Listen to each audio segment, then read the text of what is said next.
Okay, so hello everyone, and welcome to the Web3 Devs Underground. My name is Amit Shilo, and I am managing our wonderful community alongside our amazing team of volunteers and supporters. We're honored to welcome you all today. Before we will dive in with our amazing guest today, I would love to briefly introduce you to our community. We are the Web3 Devs Underground. We're a community of developers and builders founded on open source values by Shauli Rejwan and Roy Yosherov. Since our inception about 4 years ago, we have consistently hosted in-person and online events, bringing together some of the brightest technical minds in the space. We're committed to delivering top-tier technical content to the global Web3 community, and we're thrilled to have you here today with us. To stay in the loop for future events and updates, please join our main group on Telegram, where most of the important stuff is happening. And I encourage you to follow and subscribe to all our platforms. We're active on Luma, meetup.com, X, YouTube, and LinkedIn. And you can find everything on our website at web3devs.org or by scanning the Linktree QR code on the top of the screen. There you can find all the previous recordings in our library and also all our links. A special thanks to our community sponsor, MasterKey VC, an early-stage venture capital firm focused on infrastructure and deep tech across the Web3 ecosystem, with a team of 16 world-class cryptographers and several technical experts, led by managing partner Shauli Rejwan. MasterKey operates across all major crypto hubs. And now, without further ado, let's kickstart today's deep dive. Today, we're going to tackle one of the most urgent problems in rapidly growing AI, and specifically in the agent economy. How do you actually secure an autonomous agent that holds keys and signs transactions? Today, AI agents are moving incredibly fast.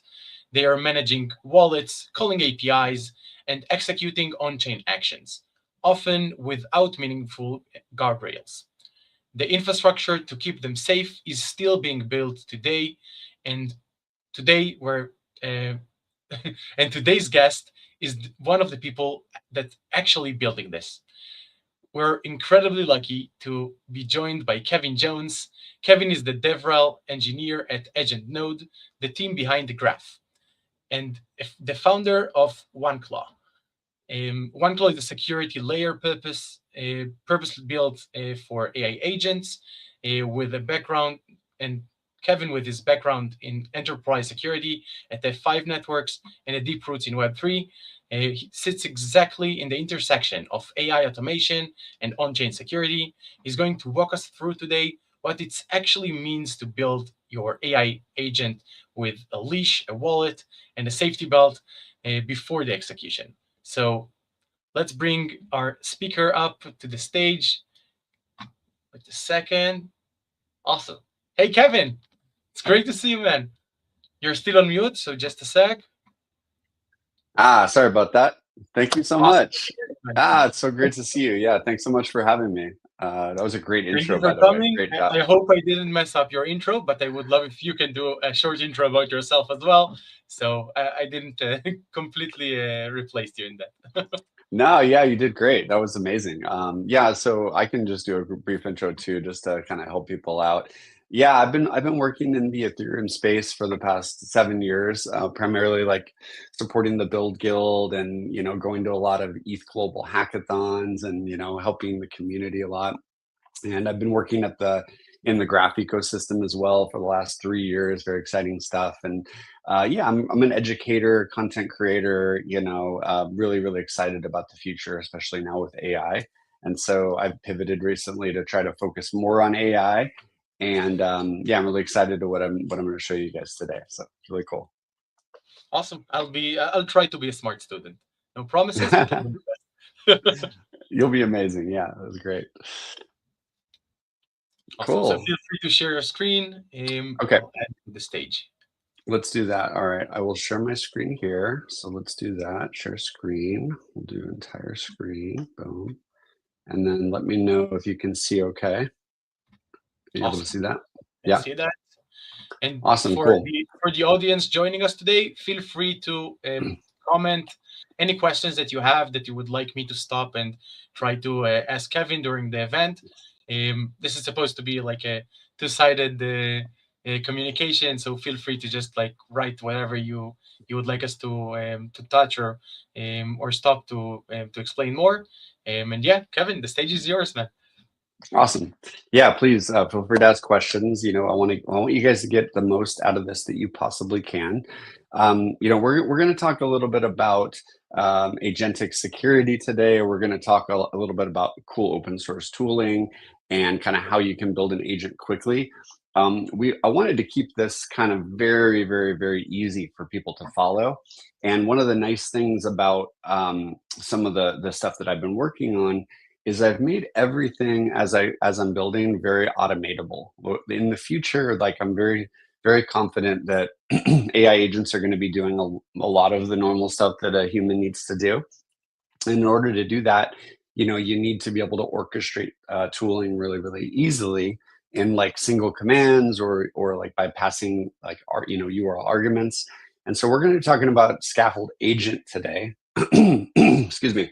Scaffold Agent is a starter kit that essentially lets you go from zero to AI agent super quickly, and it's going to allow you to bootstrap an application that is, AI agent secure with kind of like some guardrails in place, and we're going to kind of talk about that as well with a nice little chat UI, and very, very useful. So, but before we get into that and like what scaffold agent is and why it's important, I want to just kind of talk a little bit about some of the problems that we want to try to address with what we're doing. We have a few issues with, I would say, the current kind of AI agent kind of narrative with just agents in general. One is that people are using maybe like a desktop application like Claude Desktop or ChatGPT or maybe Cursor or some of these other like agentic kind of IDEs. And people are either pasting in like private keys or API keys or secrets into the chat, or the agent itself is like sucking up those env files, right? So you have an env file sitting somewhere and it just reads it in and doesn't even tell you, and then it go ahead and tests it for you, and it just kind of, that's a huge issue in itself, because those keys leave your machine, right? They go out and they end up somewhere else. So we want to try to avoid that as much as possible, but it's very difficult. Like, how do you give your agent secrets, right? So we're going to talk about that today. We're also having issues with prompt injection. So, there's supply chain attacks that are happening, right? Where like packages that are inside of existing projects have some known vulnerabilities or unknown vulnerabilities. Or it could be even that your agent itself on your desktop is going out and reaching an endpoint that might be doing a web search tool that has some malicious content as well, right? And then there's some like potential for code execution or something to happen on your machine, right? And then the last thing is like people are just taking private keys. Like, if let's say you want to give your agent a wallet, how do you do that, right? Like, how do you give your AI agent a wallet to make transactions, or to pay over X402, or to do some of these things? And this is people just loading, again, an env file on their local machine, and the agent is sucking that up, using it, but it's got the entire string. And so this is a huge, huge issue. We don't want that. And then the last thing is there's no really way to audit. Like, most of the AI agent tooling is not very audit friendly, because they don't really want to give you all of the logs and the context of what happened, because it's kind of like they're like that's how they're making money, right? They're like taking in all of this context that you're sending, but they don't really provide you a good audit log and way to like revoke access, right, to your agent. Your agent kind of just has like somewhat unprotected privileges, right? And so what it's ending up with is all these different attacks that we're seeing, right? Gemini API key leaked for $82,000, in 2 hours or two days. Banker had an issue where someone took the Banker API key and then they did a Morse code attack. They like used Morse code to use that and gain access to that private key, and then was able to drain $180,000 in tokens. The Sigma attack, which was over $200,000 in Ethereum, where there's just a private key like sitting around somewhere. And then the very last thing is like, the cloud cost bills, right? An agent was just kind of in a loop and racked up a $47,000 bill. So it's obviously an issue, right? We have this issue. We're going to talk about how we can try to solve some of these problems today. First of all, I want to also let us on like why we shouldn't have the private key on the disk. Well, first of all, like again, that config file or that env file could be easily sucked up by an LLM and then sent off without you even knowing it, unless you have proper guardrails in place, which most people don't know that you need to like create a Claude ignore and a cursor ignore and these like special files to prevent AI from reading those things. And then even that, sometimes AI goes around you and figures out a way to read those files. It's actually quite interesting. And so also, if you have if you have a private key in your memory, it can be dumped, right? And it can be stolen from the memory dump. So that's another thing, is you don't want to just keep your key just sitting around a memory. You want to make sure it's just like used and then thrown away. And then same thing goes for the LLM. There's always a chance that your LLM is going to get that key and then send it off somewhere else, maybe with a prompt injection. So a prompt injection is when you were typing in a prompt to the chat, but maybe something is intercepting that prompt and changing it. And so what we're seeing is that people are infiltrating supply chain attacks on packages and then stealing information through that prompt, through a prompt injection. We also don't have any way to like, if we just give the raw private key, we have no way to like impose some kind of rules around like that private key, right? So what you really want to do is role-based access control. And this is where we do something where we give an agent access to use a key, but the keys really never have to leave secure hardware. And then we're going to talk about that today. And this is an option for you, obviously. It's not the only way to do it, but there's lots of different ways. But we're going to talk about our Intense API with OneClaw and kind of some of the stuff it gives you. And we can do these like guardrails in place. And we can basically make executed transactions on 109 chains across EVM. So very, very cool. Okay, cool. Let's kind of go into the meat and potatoes. So we're going to talk about Scaffold Agent. Scaffold Agent is basically a starter kit. So if anyone's ever heard of Scaffold ETH, it's very similar to Scaffold ETH. Scaffold ETH is created by Austin Griffith and the Biddle-Giddle. And as you guys know, I have been involved in the Biddle-Giddle for a very long time, for the last almost 7 years. It's been a while. And the cool thing about Scaffold ETH is that it was always like a good starting point. Like you could just run one command and it would bootstrap an entire application. So I wanted to build a very similar experience for Scaffold Agent, which was specifically for AI. And so I kind of used a lot of the existing packages.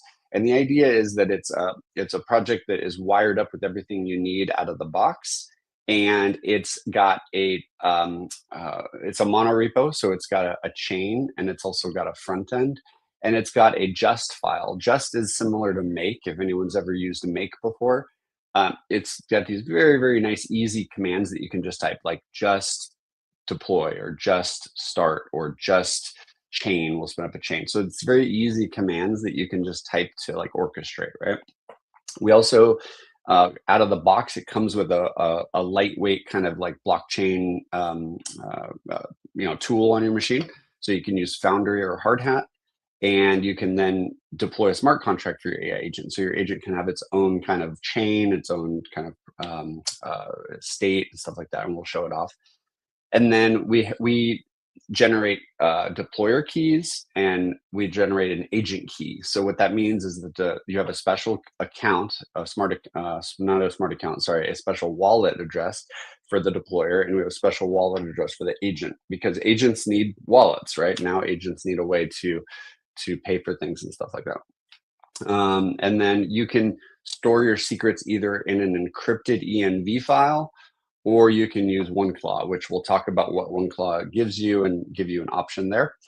And then we use Vercel AI SDK, which gives you this kind of like streaming chat with your AI agent.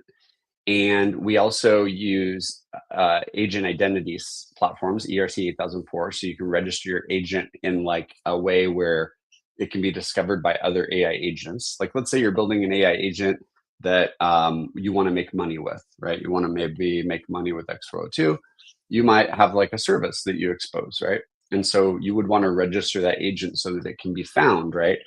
By other AI agents. And that's what ERC 8004 does, is it gives you a way to register. And then we're going to use Shroud, but we're going to show why you could use Shroud. But Shroud is essentially one clause LLM security tool. So it's kind of like a proxy. Most people are using like Anthropic Claude, like either like Opus or Sonnet, or they might be using OpenAI, right? Or they might be using Gemini, Google Gemini. What we're going to use is Shroud, which is a reverse proxy that protects your LLM traffic to make sure that the secret's not going to make its way to the provider, which it would be like Google or Anthropic or them. And we're going to route all of our traffic through there, which is going to give us that security stuff that we talked about.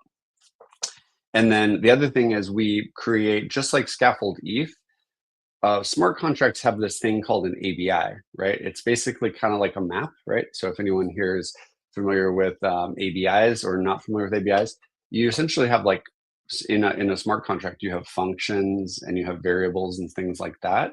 And it's in order for your front end to understand how to work with them, you need what's called an ABI. It's called an application binary interface. And what we do is we generate a bunch of types for that ABI to make your agent be able to immediately know how to work with the smart contract. So this is kind of nice. Like your agent can have its own like smart contract that it manages and you deploy. And your agent knows exactly how to talk to it, or other agents might know how to talk to it as well by using this kind of type safe ABI. So it's kind of, again, it's a boilerplate starter kit kind of experience. And the idea is that you don't have to do this by hand. We're just going to run one command and we're going to just use this kind of like experience, kind of as you go experience on how to set this up. And we'll show it off in a little bit. But I do have slides to kind of prep up to that so that people can really understand what's going on. So the single command that you run is this. So it's an npx command, and it's a special package called scaffold-agent, right? So we publish this package. It's open source. Anybody can go to the GitHub on the OneClaw AI GitHub and see the source code for it. We'll show it in a little bit here. But basically, again, it's just it's kind of like a wizard, a boilerplate kind of wizard. And it's going to ask you 7 questions that are going to identify what kind of an agent you want to build, right? How do you want to store your secrets? Do you want to use an agent identity? Do you want to use ampersand, which is a tool for X402 payments? What LLM provider do you want to use, like Gemini, OpenAI, Anthropic? Do you want to use a chain framework? Like, do you want your agent to have like the ability to write its own smart contracts and deploy those? And if so, what do you want to use, Foundry or Hardhat? And then the very last thing is like, what app framework, like Foundry, Next.js, Vite, or Python. So each one has its own benefits. I personally really like Next.js, so we'll probably show that off. And then what you get at the end is this mono repo. It's like just a folder, and it's got everything set up for you, and you'll be able to start chatting with your agent essentially right away. If you use OneClaw, we'll store all the secrets for you in a secure way, and we'll also enable the intents, which we'll talk about in a little bit. Any questions so far on the chat at all, Amit? I just wanted to clarify maybe, is this useful also for general use if you don't yet connect your wallet? Like, I think there are like more perks to that than just doing on-chain work. Yeah, for sure. Yeah, if you're not going to use a wallet, it's still really good to use this, right? Because if you're building an AI agent, there's a good chance that your agent's going to have a lot of secrets that it needs. So it could be like an API key for some kind of tool that you're integrating with. It could be an API key for the LLM. It could be some kind of random, password that you set for some integration. So yes, even just for not like wallets, yes, this is really valuable because what we're going to do is instead of giving the agent all of the secrets, right, and loading them in on a server somewhere, we're just going to give the agent one key, one API key, and then that agent can be that access to all those secrets can be revoked, which is really really powerful because if your agent gets hacked, you probably want to just like cut it off, right? And so this is a way for you to like or rotate the key as well. And so yeah, it's good for secrets or wallets. Both. Awesome. Thank you. You can Okay, cool. So the options for storing your secrets are obviously up to you guys. If you're doing things for testing, like a plain env file is usually fine, right? But the minute you actually load a real account, so let's say you go to Stripe, and you go to Stripe and you're going to give your AI agent the ability to take in payments on Stripe or maybe make payments on Stripe. Well, that's like you're starting to deal with a real bank account, you're starting to deal with a real production key, and a plain env is not the best way. So the next best bet is you can encrypt the file locally, which you can use, the env.secrets.encrypted type format, and you can encrypt it with a password.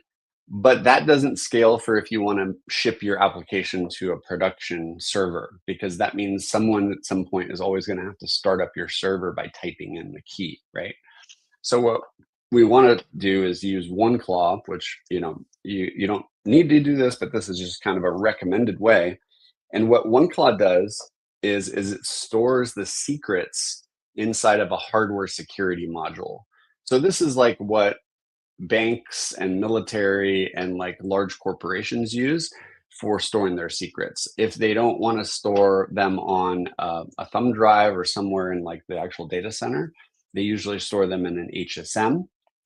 And then they do some kind of, depending on what the comfort level is for like how those secrets are stored, you can custody part of the key with like cryptography using what's called multi-party computation. And we'll get to that in a little bit. But basically the idea is that you can cut the key up. So if you're worried, like some people are worried, like, oh, well, it's on the cloud, like someone could get it. But you can also like break the key up. So you can hold half of the key and then store half in the HSM. You can also do like multi-party computation against different clouds. So there's lots of different ways that you can make it even more secure. But this is actual physical hardware where it's tamper-proof. Like you can't like walk up to it and just like plug in a USB stick and like dump everything out. It's not like that. It's the only way to communicate with it. Even like OneClaw as a company, we can't see the secrets because they're wrapped with envelope encryption that's tied to your user account with OneClaw. So it's super secure and very, very protected. So we're going to probably use that for the demo, but you do have options. You can do whatever you want. You can either spin up a single agent, which is what we'll do today. We won't get into the swarms, but we also support swarms, which is really cool. Like, let's say you want to have 60 or 50 agents that you're running all at the same time.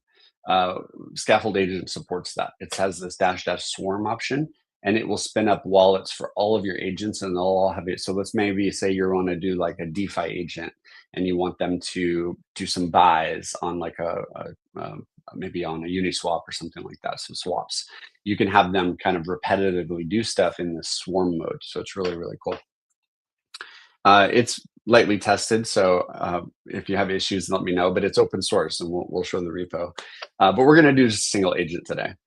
The LLM provider. Okay, so again, I don't know what everyone's using these days. Everyone has their own kind of like preference. Some people are using Claude, like Opus. Some people are using OpenAI, ChatGPT. Some people are using Gemini. It's really just a preference. But what we're going to use is probably OneClaw's LLM, because we also support, we're an LLM provider as well. So you can do all of your LLM billing through OneClaw. And what's nice about that is you don't have to have a second account. So you don't need to have a Gemini. So if anyone's familiar with Open Router, we are kind of like Open Router. You can do all of your LLM through OneClaw. and you can choose whatever model you want on the back end. So we're kind of like a reverse proxy. You do all of your LM through there, and you can pick whatever model you want, like you do with OpenRouter. And so that's going to be the easiest one. So we're going to do that. But we support all of it. So you can either store your key inside the vault for OneClaw and use that. That key will be used and read during each request, or you can pass the header. And I'll show what that looks like. So you have basically you have lots of flexible options on how you want to use LLM, or you just don't use it for LLM at all. Maybe you just want to store your LLM key locally on the in the agent. You can do that as well. So lots of options. For the chain, we're going to choose a chain. So if anyone is not familiar with this, it's like a virtual blockchain that we're going to run locally to be able to test. So Foundry is a Rust kind of tool chain. It's really fast. It's kind of newer. Hardhat is all TypeScript heavy, kind of TypeScript focused, and it's also really good. Or you can just skip the chain completely and it won't have the agent won't have its own smart contract. But we'll probably show it off just so you guys can see what it looks like. For the framework, again, it really is up to you. I like Next.js. It's really easy to use. It's got a lot of really cool features. It's got this kind of like debug page, which is really, really cool. It does it's very, very type safe kind of experience. But we also support using Vite or Python A2A. If you're building a Google A2A agent, then this is really useful because then your agents can talk to each other with what's called the agent-to-agent protocol. Each agent will have its own dedicated A2A endpoint. If you're just using like creating a web app with one agent, then probably either one of these is fine. I would default to Next.js. It's going to be the fastest, and it's going to have the most. It's going to be the most developed and look the best. Just a Yep. short question, but on Next.js, do you also have a way to make agents communicate? Maybe less efficiently than A2A, but is it also possible? Yeah, that's a good question. Yeah, it's possible. It's possible, but out of the box, I guess no. So by default, the Python framework, I think it will create what's called an agent card. So with Google A2A, the way it works is it's kind of like got a very special endpoint that's listening on a certain port. So what we do with this is if you spin up like 4 agents, each agent's going to get their own unique port.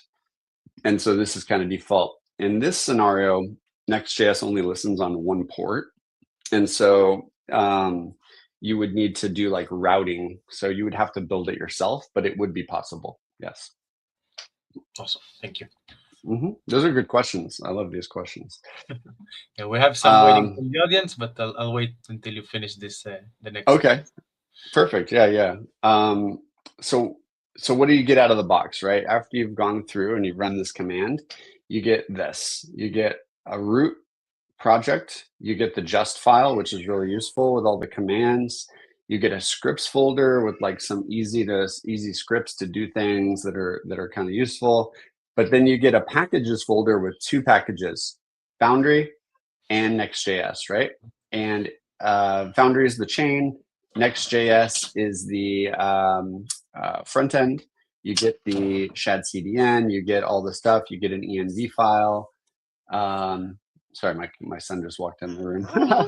Okay, buddy, daddy's on a meeting, okay? Okay, he's gonna join for a sec. Okay, so the just file is super cool. So the just file, again, is just all these easy commands. So we wanted to make it as easy as possible for a developer to be able to like orchestrate the environment. So if you want to start the blockchain, you just run just chain. If you want to deploy the smart contract, you just run just deploy. If you want to start your front end, you do just start. If you want to fund the deployer and the agent account, you do just fund, right? So these are really easy to remember. Like as you start, this is a really good also like hackathon starter kit because you can just, oh, I know exactly how to work it. It's going to do all the things for me and I remember these commands. So the just file is really, really useful. Okay, so to get up and running, again, we can just run the chain, fund the account. deploy the smart contract, and start the front end. And that's really it. So we'll bootstrap it here in a second, but these are the only 4 commands you need to run, and you'll be up and running. You'll need to use multiple terminals because you're going to want to have one with the blockchain always running here, and you're going to want to have one here that's where your front end is always running. Then you'll probably have a third one that you might type other commands with. So you'll need to have a few terminals open, just so you know. That's just kind of a caveat on how you orchestrate. So what lands in the vault? So we talked about earlier, like if you want to, use an env file locally, then it's going to store the private key in the env file, right? But if you're using OneClaw, the idea is that we want to lock away the private key so that it really never leaves hardware, right? It gets locked away. And so what we do is we store away the two private keys. One is, they're both EOA private keys, which are externally owned accounts. And one is for deploying the smart contract, and one is for the agent, dedicated agent private key. And so these are locked away in the HSM, and they're never accessible because what we do is we enable what's called intents. And the intents API is like a way for us to do signing inside of the trusted execution environment. So I didn't talk about that earlier, but the idea is that we have physical hardware inside of, so OneClaw is deployed in Google Cloud, and we use HSMs, which are physical hardware managed by Google, and we use trusted execution environments, which are also physical hardware managed by Google. And these are, again, they're cryptographically impossible to access without the authentication that the user has. So in other words, even me as an administrator, I could never log in and see the traffic going on inside of these containers because these are running on physical AMD SEV hardware, right? It's a special kind of hardware that's its sole purpose is for cryptographically locking away what's happening inside. And so we store these keys, and once we give the agent access to sign inside the TEE, the agent will never have to see the key, right? He'll just prove that it can use the key, and it will send in an authentication to sign stuff inside the TEE. And if you don't understand that, we'll try to cover it again. But basically, again, the idea is that the agent doesn't even need to have the key. It would just sign inside the TEE, and it can either execute the transaction in the TEE, or it can send back the signature payload, and then the agent can then do its thing different ways. And then we do need one env file, and this is for the agent's API key, right? So the agent's going to have its own unique API key that is scoped for that agent. And so the idea is that, sorry about my son here. Okay, so. I feel good not to be the youngest student here. There we go, yeah. Okay, so again, the idea is that the keys are not stored on the agent at all. They're only decrypted in memory on the actual HSM or in the TEE. We have these kind of like path-based scoped policies. We have an audit log, and we can rotate the keys if we need to, if ever needed. And when I mean rotate the key, I mean rotate the agent key, right? We don't need to touch these keys because these keys get locked away in the hardware security module, and they never leave the TEE. So they're secure. They're like super secure. And so what we can do is this. We can create a signature request, right? To create a signature using the intents API.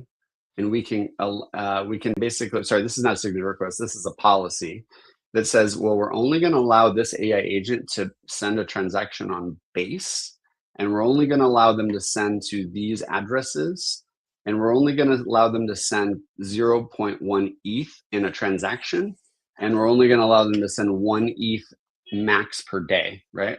And so this is kind of like a policy. And then when the agent wants to submit to the actual transaction, it just does this kind of submit transaction, sends in all the details that it wants to do with the call data, and then this will enforce all of the guardrails. And then what we do is we sign the transaction in Tenderly, Sorry, we simulate the transaction in with Tenderly. Tenderly is kind of like a chain kind of simulation tool, and we sign the signature. We sign it inside of the HSM and the TEE, and then we broadcast and create the audit log. You're getting a free song too as part of this workshop. Okay, Sebastian, you want to go find your brother? Go find your brother. Okay. So, Awesome. yeah, is there a question at all? Just if it's a good time to stop for some questions from the audience. Yeah, let's do it. Yeah. So first one, Gan wanted to know what's your take on TEs. We've had some controversial opinions on TEs before, and would love to hear yours as well. Yeah. I mean, I think that there are some TEs that are, Sebastian, stop. There are some TEs that are not true. Like, I guess AWS TEs are not certified as actual like cryptographically proved TEs. The AMD SEVs, I think that they are. I'm in a consortium group that we meet every like Thursday, and well, every other Thursday. And the general consensus is that not all TEs are actually like fully secure, but there are certain models that are better. So I'm in the kind of the path that the AMD stuff, and if it's a reputable cloud provider, they're using best practices and best security kind of guidelines, and I think they're fine. And I haven't seen any like major like issues as far as like hacks or like cloud providers having problems that sensitive stuff is getting leaked or something like that. So I think they're fully safe, in my opinion.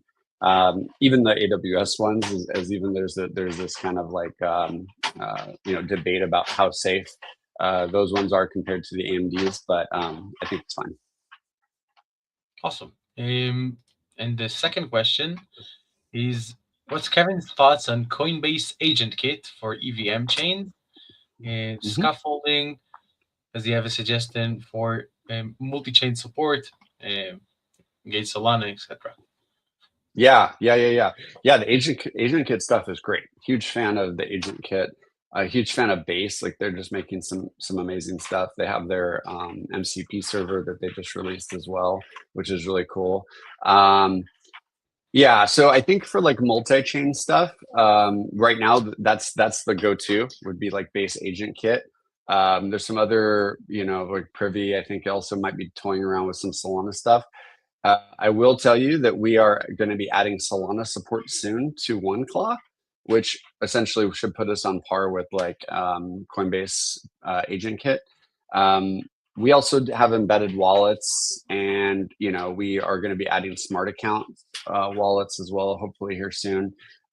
So yeah, I think for the time being, yeah, I really am a fan of everything Base is doing. We're like partnered with them, and we really like working with them. So we'll continue to try to do that. But yeah, Base Agent Kit is really cool. Awesome. And last question for now: does this methodology implement zero knowledge proofs, systems, or in any way? Yeah, good question. Yeah, so zero knowledge proofs are super awesome. We're not using them yet. I think it's something that we're going to explore, mostly for like reputation. So one of the things about agents in this day and age, like agents are kind of like autonomous, software that's just kind of like operating independently. And so there is some interesting concepts around proving identity of a particular agent. In other words, like if this particular agent is operating on behalf of another human, how do we prove that? And like, something like a zero knowledge proof would be super valuable for that. There's some existing platforms that are already doing interesting things there that we're going to either integrate with or try to adopt similar methodology. But yeah, the ZK stuff is really useful. We're not using it at all. We are doing some like attestation level stuff that we haven't exposed yet, but eventually you'll be able to like have attestations, which are essentially signed kind of proofs in a way, using OneClaw. So we'll sign things in the TEE that will like prove maybe an agent's identity tied to a user's KYC or something like that. So we're thinking about adding some ZK stuff, but nothing yet. Awesome. Thank you. Yeah, no problem. These are really good questions. You guys are great. Keep them coming. Good Okay. audience. So, yeah, good audience. Amazing. I love this. So then for the shroud, so what does it look like? So we talked about the private keys. For the shroud, what we have here is we're going to use the AI SDK, and we are going to essentially pass all of our traffic through the shroud. So you can see right here, Shroud is just an LLM endpoint, and it has the same completion routes as like whatever LLM you're using. So you can kind of think of it, if anyone knows what a reverse proxy is. I used to work for Nginx, so I know a lot about that. But it takes in all the requests over this URL and then forwards them on with the appropriate API key. Now, if you want, you can either store the API key in OneClaw, or you can just pass it as a header. It's really up to you. In this case, you can see we're like passing it over the vault. But this is just, again, it's how you would use Shroud for all that security stuff that we talked about. There's some pages that are already wired up. We'll show up those in a little bit, but they're basically like endpoints for you to test with. And just yeah, a small stop maybe. If you can expand a little bit more about routing, I think it's an interesting topic. Oh, sure. This one here, yeah. Like I didn't fully grasp it yet. Oh, this here, the Shroud stuff? Yeah. Okay. Yeah. So if you have an agent on your local machine, like let's say you have Claude code, right?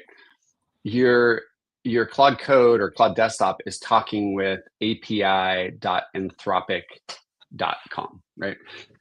If you're using ChatGPT, your agent is chatting with, I think it's api.openai.com or something. So you have these endpoints, right? All we do is we just kind of sneak in there in the middle, and we just allow your AI agent to talk directly to us and then proxy on your request to your provider. So if you pay for Google Gemini, you probably are talking with api.google.com, right? And you need to pass in your Gemini API key. I don't know exactly what the URL is, but and so what we do is we just allow you to route your traffic through the Shroud and then pass on your API key for you. So in the term of like proxy, we call it HTTP X forwarded for header. So where we actually like forward a header on to the endpoint. And so all this means is that you have basically three options. You can use OneClaw, which has its own LLM subscription. You can use an existing API key that you already have for your LLM provider, or you can just only use Shroud. So you have like kind of three different ways, or use your own LLM endpoint. So you don't have to use Shroud at all. You can just use your regular LLM endpoint. Okay, and two follow-up questions on that. First one, does it slow down anything in any way, or like? No, does it not really. I mean, or anything like that? A little bit, yeah. I mean, of course, it's got to make one extra hop, right? This is, this is just kind of like a caveat of having a reverse proxy and having that security layer. So yeah, it needs to go because you can again imagine it's going to one server, forwarding on everything, streaming back and streaming back. So yeah, 100%. It's adding a little bit of latency, but it's not. If you're dealing with AI already, you have like pretty well. It's a pretty latent service as it is. And that's why you have like the thinking and streaming and stuff like that. But we do support the streaming. So it's going to be fairly unnoticeable, I would say. Awesome. And the second question is, does it have a parallel in like local LLMs? Let's say I'm running my LLM locally, using whatever open source LLM is available on my computer. Yeah, that's a really great question. Yeah, so for the Shroud, unfortunately, no. But you could configure Scaffold Agent, which is the starter kit, to point at your local AI. You could just replace the endpoint with the local host. We do, however, have an MCP server that's open source. that lets you do some security inspection. It's not everything that you get with Shroud, but it's a pretty good amount of stuff, and it's also open source. So what you could do is have your agent talking to the Shroud MCP, and you'll get some additional security there as well. So you can't really use the Shroud locally, unfortunately, because it's a SaaS product. But we're thinking about maybe open sourcing it soon, where you have like a lighter version that you could run locally. And there's just some work involved with that, but we haven't done it yet. But that might be something coming soon. So Awesome. good questions. Yep. Okay. So these are just endpoints. We'll show those off in real practice. So you can either run the npx scaffold agent at latest interactively, or you can just use these URL arguments, which is really nice because then it's very easy to automate. And you can also, you can just orchestrate it a lot easier. So really, really, really nice. Everything with Scaffold Agent is very AI friendly, right? Like the idea is AI wants to automate things with and not be interactive, right? But if you want to use the prompts in the wizard, you can, or without prompts, you can. So this actually goes back to, this is a good one to understand how Shroud works. So again, you have a browser that you bring up your agent in that goes through Next.js. There is an endpoint for Shroud, which is the trusted execution environment that does all the scoring and the protection, the LLM stuff to secure it. And then you have the provider behind that, and then it goes back to the UI. So it's kind of a stream, and this kind of explains how that flow works, right? The routing. Okay. Awesome. So what did we use to build Scaffold Agent? We used Scaffold E2, some stuff from Scaffold E2. We use the Vercel AI SDK. We have a burner wallet, which we'll show off, which is like an in-browser wallet for testing. We use Shad CDN, and we use Just. I think we're ready to just show off. This is just showing, how quickly you can get up and running with just these commands. We already kind of showed this earlier. So this is just like what's coming next. Let's see here. These are just resources. So it's an NPM package, so you can install it from NPM. We have it available on GitHub, which is here. So github.com/OneClawAI, and it's called Scaffold Agent. All the repos for Scaffold for OneClaw are in that same organization, OneClaw AI. There's also docs for OneClaw if you want to dive into that. There's also a website for Scaffold Agents. It's scaffoldagents.xyz. We'll go there and show that off in a sec. There's a help command, so --help will tell you everything that you can do with the command line, which is really cool. And there's a Telegram group that we have. And if anyone's having any issues, you can open up an issue on the repo, and we would be more than happy to help you. Or if you want to provide back to the community and create some features, we would love that. All right, so stop wiring, start shipping. Okay, so let's actually go through. Well, is there any questions at all, or is it good to maybe do a demo at this point? Yeah, let's see. We have one question, and then we can jump for the demo. Okay. Let's see. If Shroud is a SaaS product, can you point out to data usage policy for the traffic being routed through? So if you go to the OneClaw XYZ here, and you go all the way to the bottom, we have like all of our policies here, privacy policy and terms of service, which are on the bottom for OneClaw.xyz. Pretty much the only thing that we log for is stuff that is in the audit log for the agent itself. And this is more just for the user. So like we as OneClaw as a company, we're like big on privacy, right? And so like as an example would be if you go to like the blog here, We do these blogs, right? And we did one recently that talked about private by default agents, and we added support for Dark Bloom and Venice AI. One of the nice things about stuff running in the TEE is, we don't, again, we don't log or like ingest this stuff, or like we're an LLM provider, but we're just a proxy to Stripe's LLM. So we don't train models, we don't track your information. We're big on like anti-privacy, or we're big on privacy. And so we actually prefer that our users use something like Dark Bloom or Venice AI, which has private modes, and we are fully compatible with that. And then we're only logging inside of the logs on what the agent is doing related to the security stuff. So I can show you what that looks like briefly, but if you come in here and you like log in here, you can log in with Gmail or whatever you want.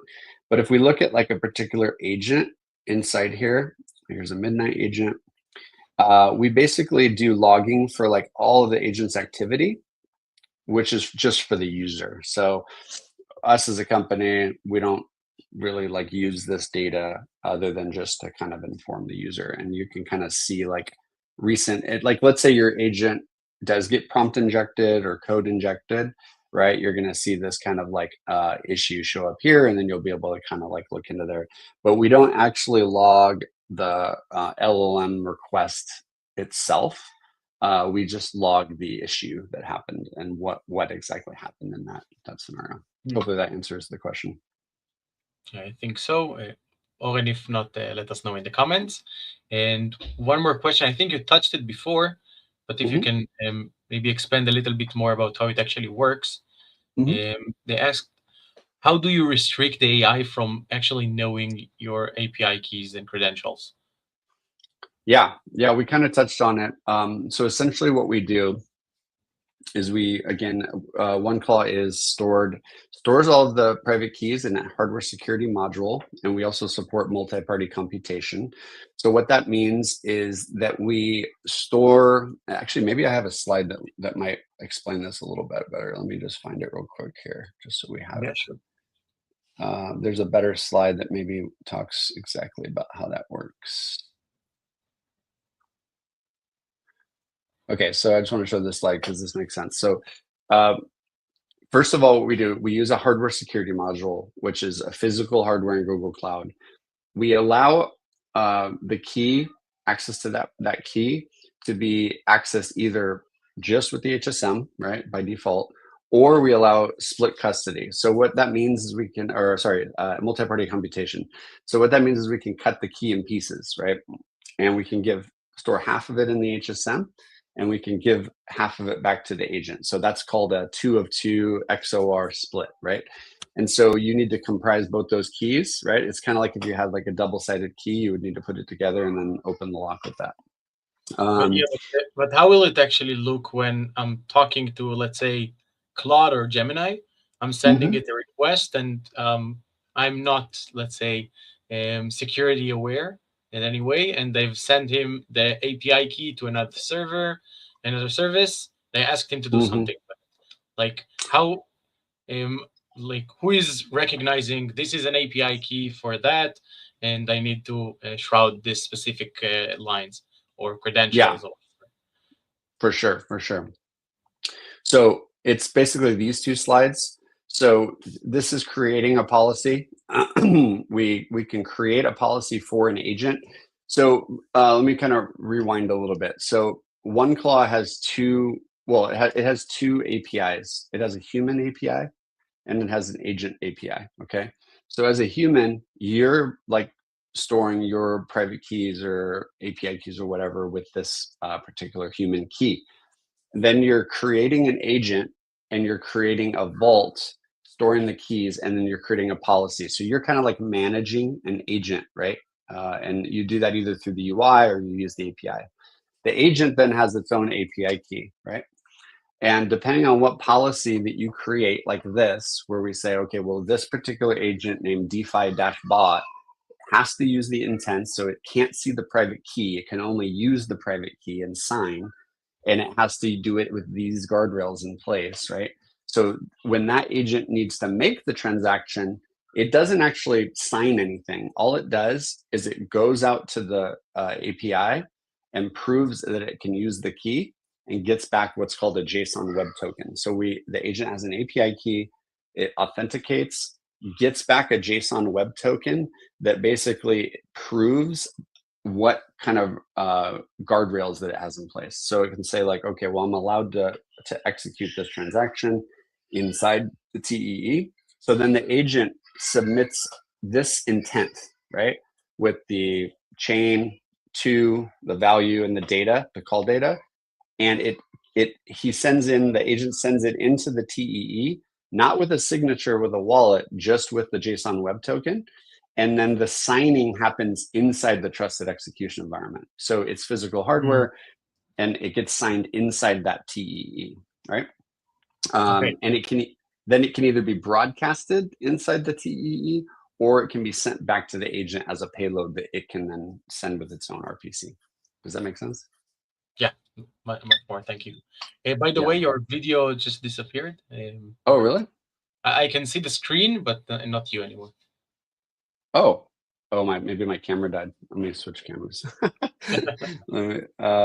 It could be because I was trying to charge that camera. We'll use this one. There we go. Awesome. Yeah, okay. I can see it now. Cool. All right. All right. So let's actually. Any other questions at all? No, I'm excited for the demo. Okay. Okay. Awesome. Very cool.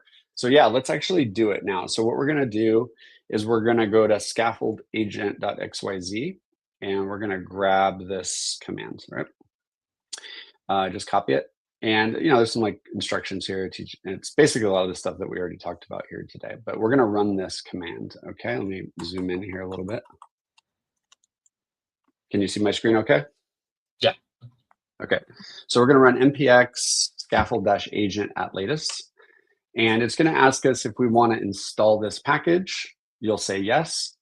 I think the only thing you'll need to have Node.js on your computer, and you'll need to have Just. So and make sure you have Node.js installed and Just. And this is also explained inside the repo. If we go all the way down to the bottom, there's a GitHub link right here. I need to make that a little easier accessible. And it's going to walk you through that you need those two things. So Node.js and NPM and Just. So make sure you have those installed. And then it's going to ask you what you want to name your project. So we'll call this Underground. And it's going to ask you how you want to store your secrets. Okay, so this is up to you. You can just do like just a standard env file. You can do an encrypted env file. I want to show off OneClaw because I think there's a lot of value in it. So we'll use this, which is, again, hardware security backed secrets. And it's going to ask you, do you want to enter your OneClaw API key now? And we're going to say yes. We're going to come over here and get an API key. So I'm going to use this here. Let's see. So I'm going to go to oneclaw.xyz. I'm going to sign in.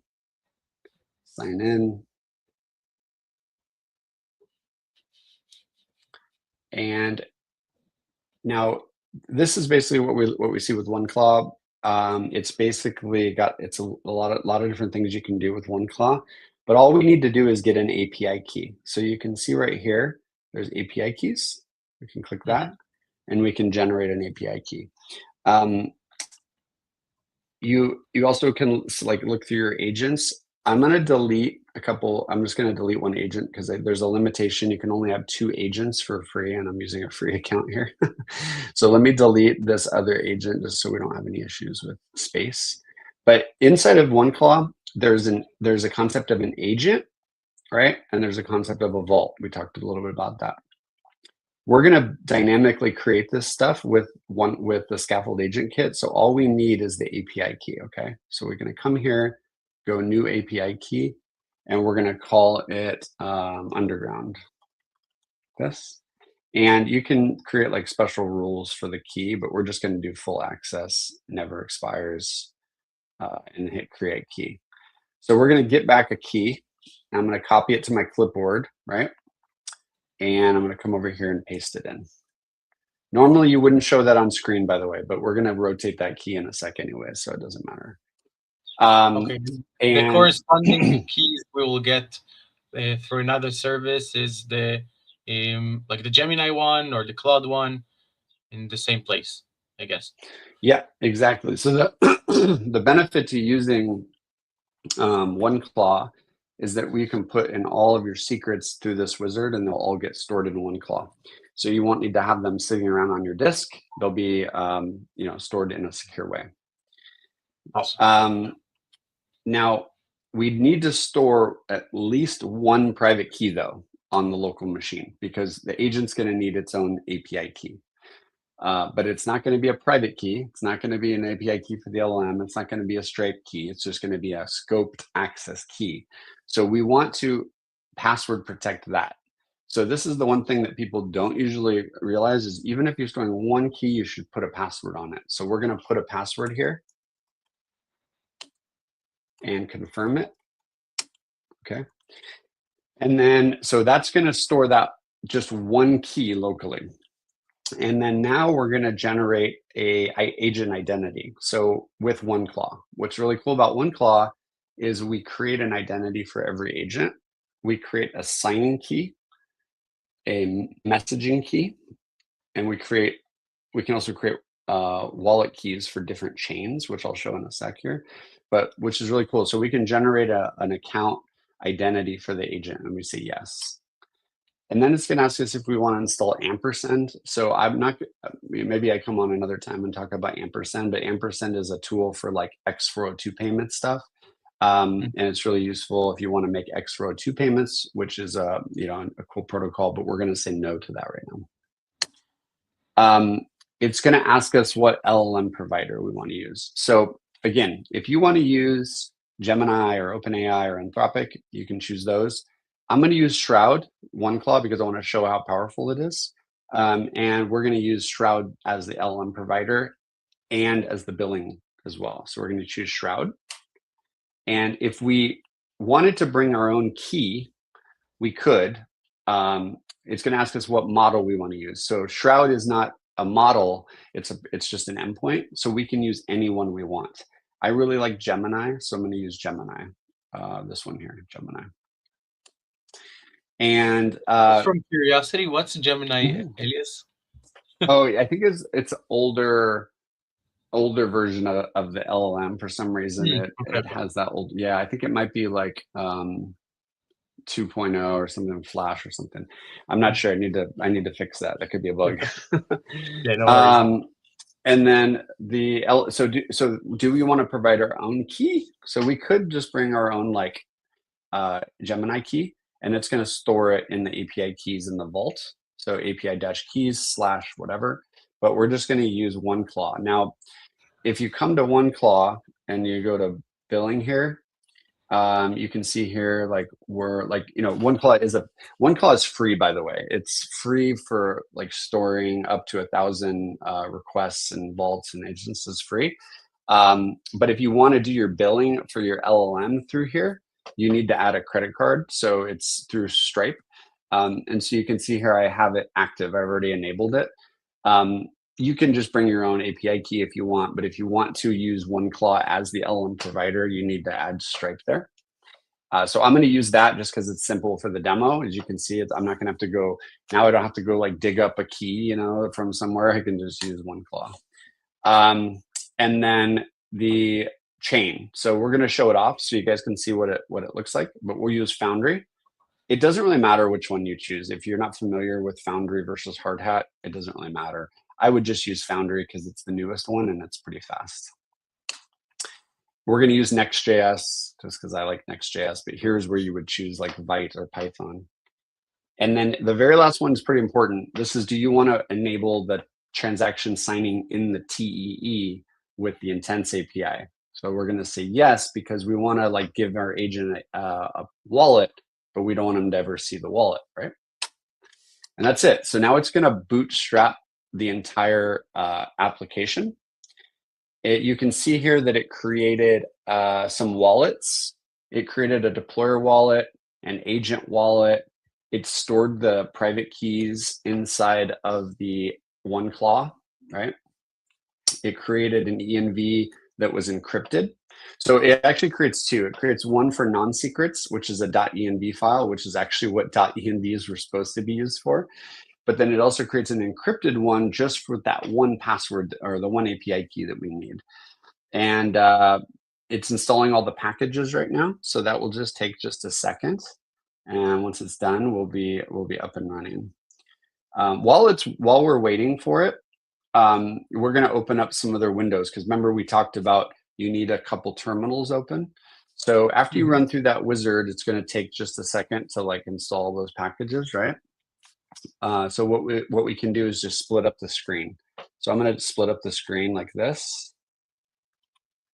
And I'm using Tmux, but you can just do this by opening new windows, right? And then in those new windows, we want to go into that same folder. So in my case, that was a workshop underground here. Same thing goes down here, CD workshop underground, right? And again, you can just open up new terminals. So if you're on a Mac, you just go terminal new. If you're on Windows, I don't know, because I don't use Windows. But yeah, so here, okay, so what did we get right here? So let's take a look real quick. Let me zoom out a little bit. So we get this little QR code for the deployer account and for the agent. So it creates two wallets and stores them away. These are the public keys. So if we wanted to, we could use our phone to like send some money there and fund them. And it's going to give you like a wizard, kind of like a command for you to type to get started, right? It kind of shows you exactly what you need to do. So just chain will start up your blockchain. Just fund will fund it with some test funds. Just deploy will deploy the contract and the ABI, generate the ABI types. Just start will start the front end. Just ship will publish it to Vercel, which is really useful if you just want to like push it to Vercel. And then if you need to regenerate a wallet, you can do just generate and it will generate another deployer wallet. You don't need to use that. I probably should get rid of that. So let's just start doing these commands. So first we'll do just chain, okay?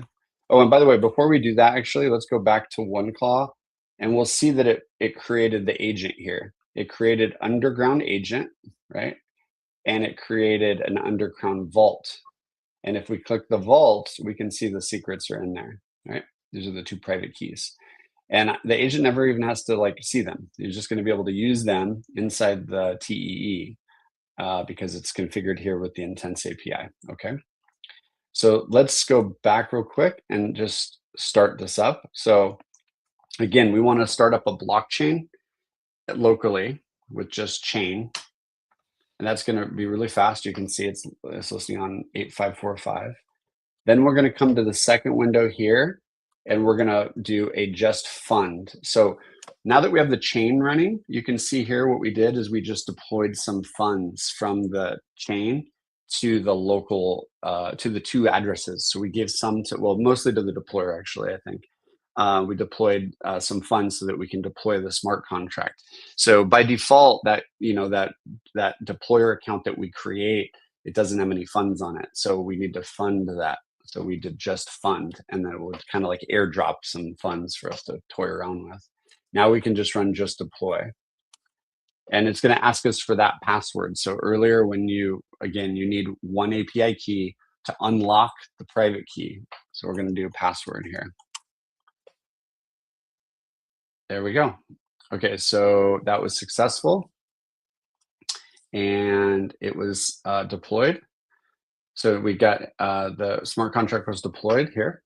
So we did just chain to start the chain, just fund to fund that smart con or fund that deployer account, and then just deploy to deploy the smart contract. And we'll show off what it looks like here in a second.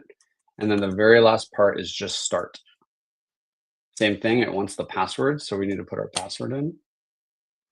There it goes. So now the front end is started as well. So we have the chain running here. We have our front end running here.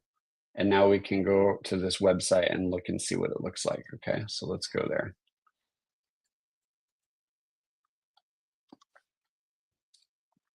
So it'll take a second for it to compile, depending on your computer. So you see here it says compiling slash. And we have some blockchain activity here. You can see there's some ETH calls happening, and we got the header. There we go. So that's it. So now we have this AI agent that essentially we just created.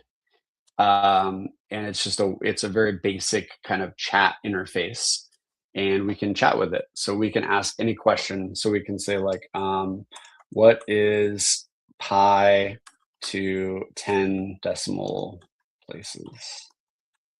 Make this a little bigger.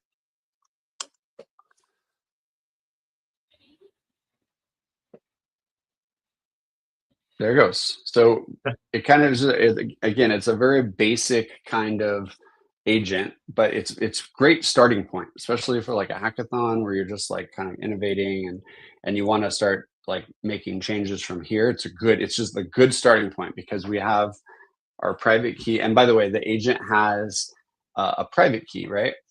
So we can go there. So there's all these links on the top. Well, first of all, what we notice here is, see right here, we're automatically connected with a wallet. And if we click it and disconnect, we'll get a connect wallet modal. So we get this little pop-up. So we get this cool thing called a burner wallet, which is basically like, it's an in-browser wallet. And it's not secure at all. You only want to use it for testing. But if you just click that, you have a wallet. So you can see here, we're connected. And we have this wallet. It doesn't have any ETH right here, but there's a little faucet button right here that lets us click that. And there it goes. It sends us 10 ETH. And now we have 10 ETH in the faucet. So it's kind of like a little burner wallet that allows us to get ETH. We could connect our MetaMask or Rainbow or Base or whatever we want here. But the burner wallet is just for testing. You know, at some point when you finally like deploy your agent to like Base, you probably want to use like MetaMask. You don't want to use the burner wallet anymore. Okay, Does that make and sense? what's the like most common use cases to use this, by the way? Just like give us some ideas. Yeah. Well, we can try to do something actually. So let me go back to the burner wallet here. So we have this agent. If we ask it like, what is my balance, right, on Ethereum mainnet? Let's just see if it has a balance. It's probably not going to be able to know, right, what the balance is. So I can't directly check your balance without knowing your wallet address. So maybe I can provide it. Let's see, copy the address. This is my wallet address. What is my balance? So we probably want to think about like what could an agent do on chain that's interesting. So it's not going to work, but let's see if we can get it to work actually. And we'll try to add like a small feature maybe. Let's do something here. First of all, let's come back to the project and load it up in Cursor. I'm going to answer your question, but give me a second and No I'll worries. kind of yeah, because I think your question is super interesting because we have all these cool tools now, right, to build really cool stuff. And it's like, okay, well, what do we build, right? And I'm going to give you some ideas. We're going to try to build something actually real quick and just using AI. So first of all, we have this, it's not really working well. It's not really giving us the balance and stuff like that. So I've loaded up the project in Cursor. So if anyone hasn't used Cursor, Cursor is like it's a fork of VS Code, which is just an editor, but it has a chat, right, that we can just like try to ask questions with, right? And we have the entire project here. So I'm just going to tell it like, hey, make this work. First, I'm going to let it do its thing. And I'm just going to see if it can add like some endpoints for me to be able to check my balance. And then while it's doing that, we'll kind of brainstorm on some ideas on like what we could build here with it. And while it's doing that, let me just go ahead and come over here to packages. Okay, so we talked about this earlier. There's two repos. There's the Foundry repo, and it has this source right here. Okay, and you see inside source, there's an agent wallet.solidity. So this is a Solidity file. One of the things that I think is quite interesting about on-chain agents, like everyone's thinking about on-chain agents in the terms of like DeFi. So one popular narrative is like, well, you want to give your AI agent a wallet and you want it to be able to make trades on your behalf, right? So maybe you wake up in the morning and you're like, hey, like Mr. AI agent, I want you to go and find the best return on investment for like, $200. And then it kind of has some programmatic way to look and see what's available. It sees what trades are going on. Maybe it copies other traders that are successful. Maybe it's like sucking in some data. You can kind of start to think what I'm talking about here. Like you want to build like an agent that has very, very smart like understanding of maybe like crypto markets and access to these data points and stuff like that. And you almost like think of it like you're writing software, right? You need to like think about how the agent is gonna reconcile on your like natural language question, right? You're gonna say, well, I want to make money today, and I want to make $200, or I want to make, I don't know, I want to double my money. I want to make $400 out of $200. What's the best strategy? Then you have to think like, well, how do I get the agent to do that, right? And one of those ways is like just by using existing DeFi tools like Uniswap or LiFi, or these like swaps. Maybe you could do. Maybe it finds like recently launched meme tokens and swaps into them. I don't know. But maybe it's a mix of things. Maybe it's like half of it is DeFi, so it takes $100 and it puts it in like Uniswap and swaps for stuff and monitors it for you, automated, and checks for you. But maybe your agent has its own smart contract. And this is where I think is quite interesting, where one of the narratives I talk about is agents have wallets, but agents can also have smart accounts. They can have smart wallets that are programmable money, right? So maybe you kind of come up with a weird way where your agent has an exposed contract to do something new and interesting, right? And this is where like a lot of innovation I think happens with crypto, is in the Solidity level stuff, right? So what we get here with this starter kit is a starter smart contract. It's just a very basic smart contract. It's kind of an agent wallet. And we can extend this wallet to do whatever we want. And we can deploy it wherever we want. So we could deploy it to base mainnet or Ethereum mainnet very easily. And so I would, if I was first like starting out this thing, I would come in here and look at the wallet and say like, okay, well, how can I program and make my agent smarter with its own smart contract, right? And maybe how can I make money with my smart contract? Like maybe this is a take on a DeFi protocol and a new thing. So first I would look at that. Then I would look at like X402. Has your community looked into X402? Yeah, Have you done any we had an sessions on event this? about the X402. Cool. Yeah, so the X402 is really, really useful because X402, for anyone new, doesn't know what X402 is. It's basically a way for you to monetize an API. And so with Next.js, we have this Next.js folder right down here, and we have the app sitting right here, and we have an API, and we have the ability to make programmatical endpoints inside of our agent here, and we could easily monetize those with X402. And so let's say you have an agent that is you personally are using your AI agent to do trading and do all this stuff, and then you want to like sell that information, right? You could create a special API endpoint in here that is, I don't know, like slash insights or something like that, and it kind of has up-to-date information about like what's going on in the industry and what a good trade would be or something like that. So using X402 in combination with maybe like writing smart contract logic for your agent, and I think in the future we need to think of the AI agent as an individual, because the agent's going to have its own wallet, it's going to have its own smart contracts, it's going to have its own API, It's going to have its own memory, like all these things that we as humans like use every day. It's going to have its own way to communicate, obviously.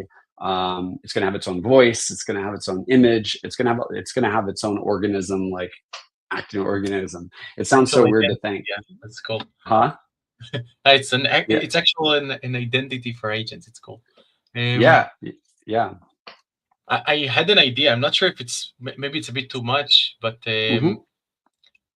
like, is it possible to connect, let's say in this framework, an agent and to hard code into his smart contracts, say more advanced logic to do more complex things that is currently very hard to do, like creating a custom made insurance for basically anything. That's one of Mm. the like use cases I thought directly of when I saw Mm. this now. But like I can Insurance.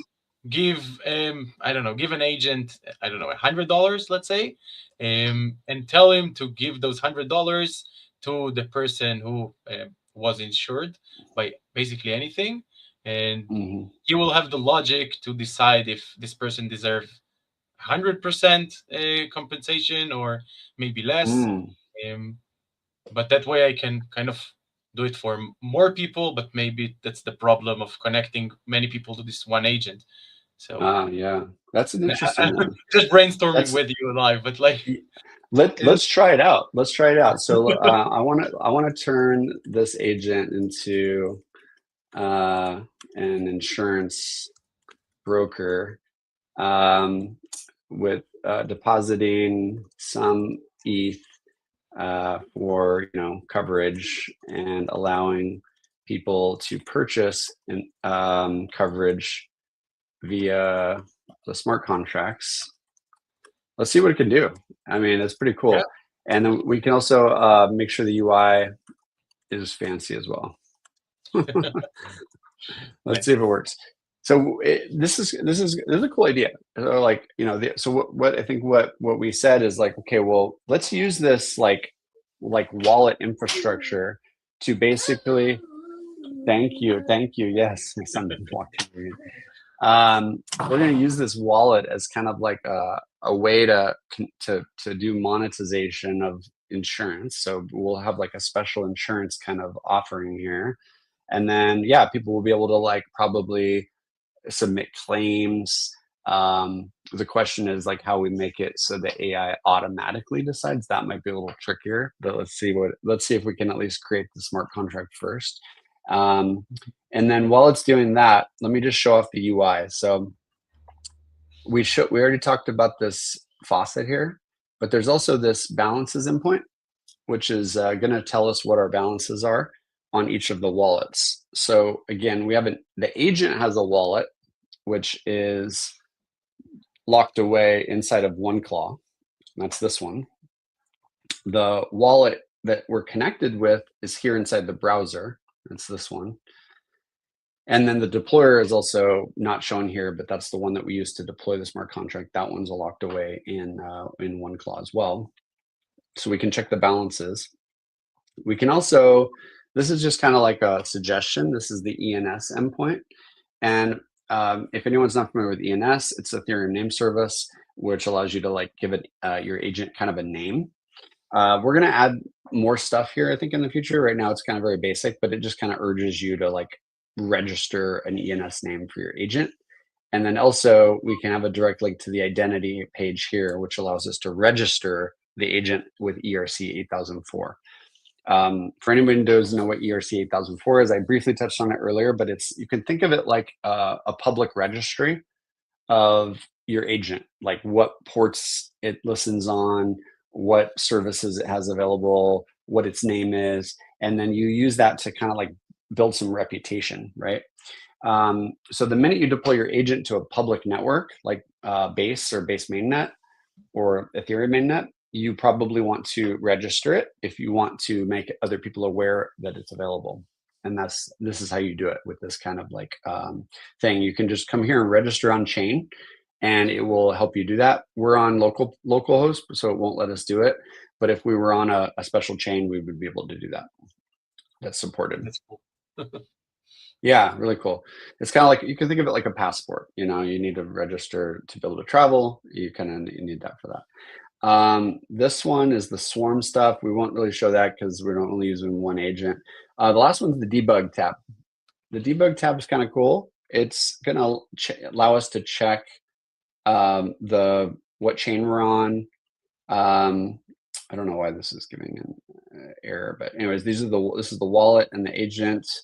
So this is the smart contract that we deployed earlier, and you can see it doesn't have any balance, and it's listing on localhost. And then there are this UI I need to clean up. It's not really super useful, or it's not super easy to see. But basically you can read values from the contract. So you can see here, there's these values. I need to fix this so it's a little easier to read. Oh, it already deployed it. You see right here, insurance broker. It already started to deploy everything. This is great. So you can see like it's built a whole smart contract already. Let's come over here and look. It's still going. But it did deploy it. So all of your smart contracts are going to show up here so that you can look at them visually, right? And it will let you read from them or write to them if they're write functions. So you see where it says write and it says read. These are read functions. This is hard to read. I need to do some work on this and make it look a little better. I'll try to do that today. But this thing is just chugging away right now. It's building your insurance application. It's almost done. That's awesome. Yeah. I've heard they just got bought by Elon Musk, but I'm not sure if it's true. It is true that they have like a 1-year cliff that I think like up to a year, like to basically finish the deal. I don't know exactly what the stipulations are, but it's pretty awesome. Good for them. I really like Cursor a lot. It's my favorite. So. Definitely. Okay, so any other questions while we're waiting? Anything you can think of? Yeah, we have another question from Oren. He asked if we can authenticate the agent through OAuth instead of API key. So not yet. That's something we have had people ask before. The only thing I'll show you real quick, if we come to register agent and we create a new one. Okay, we do also support OIDC credentials, and we also support MTLS. So the thing about the OIDC is you just have to have like the issuer URL, the client, and the client ID, and then add that here. And then this will do the JSON web token assertion. Yeah. So this has not been tested, but if you have issues, please let me know. And if you have any problems, because I have not personally tested this integration, but I think we have some users that are using it, so it should work. Okay, awesome. So Oren, if you're trying that out, let us know, and you can find Kevin in our group as well. Yeah. Okay, so it's done. Cool. So I'm just curious. Let's see what it actually built. /insurance.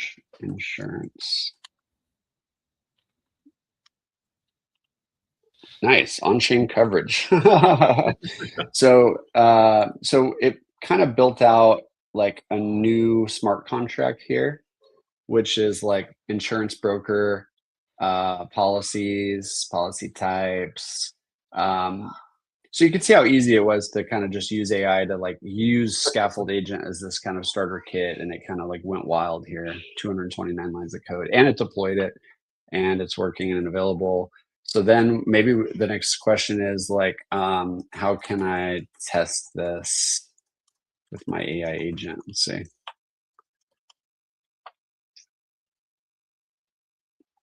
Ground deployed. Okay, I deployed with 10 ETH. So it deployed it ran the, oh, it's already run it. Oh, we need to redeploy it. No, it should have already deployed though. I think it deployed it for me. I think it deployed it actually. It's so cool that it works so fast. I think like to try to do this demo even a year ago or 2 years ago would take like. I know, right? I know, right? All right, let's deploy it again to make sure. Oh. 10-hour webinar just for you guys. Yeah, we're just vibing. Yeah, it would have been forever, right? Oh yeah. I need to install something new, so let me install that real quick, and then it should be good. Localhost 2000. Okay, let's see. purchase a basic coverage. Oh, cool. So we can just like ask it to purchase a basic coverage policy for 1 ETH. Nice. Find a claim on policy 0. Nice. Okay, it's installing some packages, so we'll give it 1 second. Actually, we can try this while we're waiting. Let's see if it works. Come back to the agent.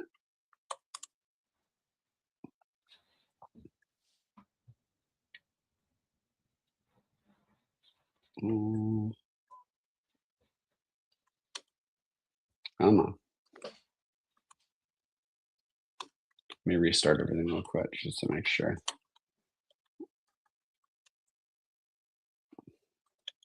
Oh, it's still installing the UI, so we got to give it a second. Yeah, okay, now we go. All right, just start. Let's try it one more time. Oh, that's weird. Let's see, we have some kind of issue. Let's see if it can fix it real quick.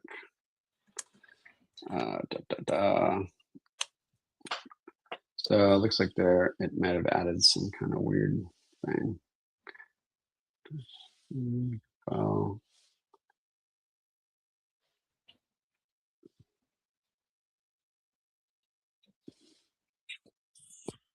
So yeah, what nice thing about Cursor is you can just kind of drop your error in here. And if you haven't used Cursor before, down here on the bottom we have like the model selection. Label is still blocked, I guess. But like yeah, unfortunately, yeah. Oh yeah, I think it's because I'm in the US, right? That's so annoying. Yeah. This is why private and decentralized AI is the future. Yeah, so Opus 4.6 is what I've been using most of the time.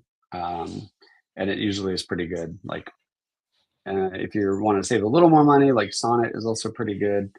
But it does make mistakes sometimes. If you want to spend more money than Opus 4.8 or obviously Fables is also really good. So it looks like it introduced some issues with the front end, but we're gonna give it a second here. no worries. I think it's very useful for most of us here to see how you're dealing with problems live. I guess I'm not the only one who is like jumping between different windows to try to debug things. We're all dealing with this today, so learning from how you do it is also valuable. Oh yeah. So definitely it can be hard to troubleshoot. So you can kind of see here.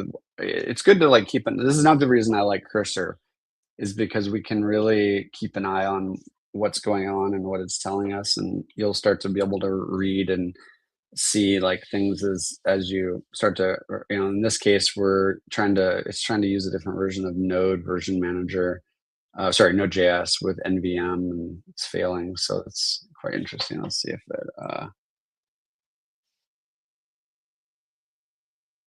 let's see if this actually loads. Let's see. Oh, it's updating Yarn as well, which is fun. We're not actually using Yarn though, we're using NPM. So it's quite interesting. What is Yarn, by the way? Oh, Yarn is a package manager. So yeah, I think that's what happened is it asked to install Yarn. So we actually need to use pnpm.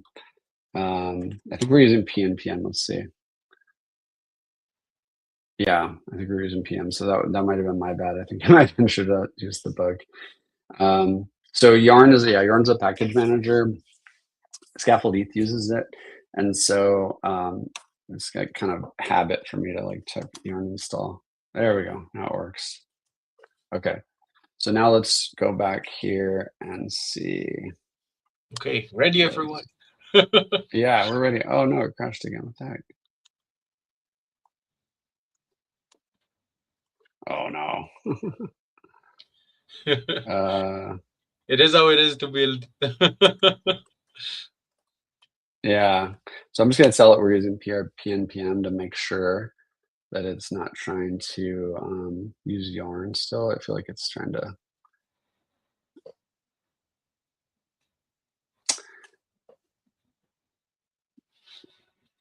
Yeah, got it. Okay, so yeah, it's gonna remove Yarn.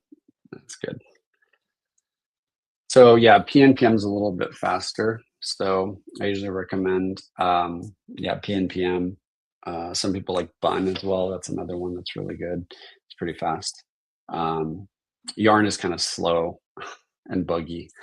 But Scaffold ETH uses Yarn, so I use it often, unfortunately. But PNPM is pretty good, and so that's why when I built Scaffold Agent, I made it PNPM.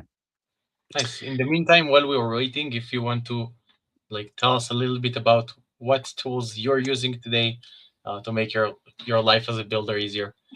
Yeah, for sure. Yeah. Interesting. So I've been using a lot of different AI tools actually. So I'm using a combination of like my flow is usually I start out in Claude, Claude Desktop. I really like Claude Desktop because you can kind of give it a lot of context when you like start a new kind of thought process. If you come down here to where Claude is and you choose the effort and you put it in thinking, and I usually do high, which is just fine, for speed wise.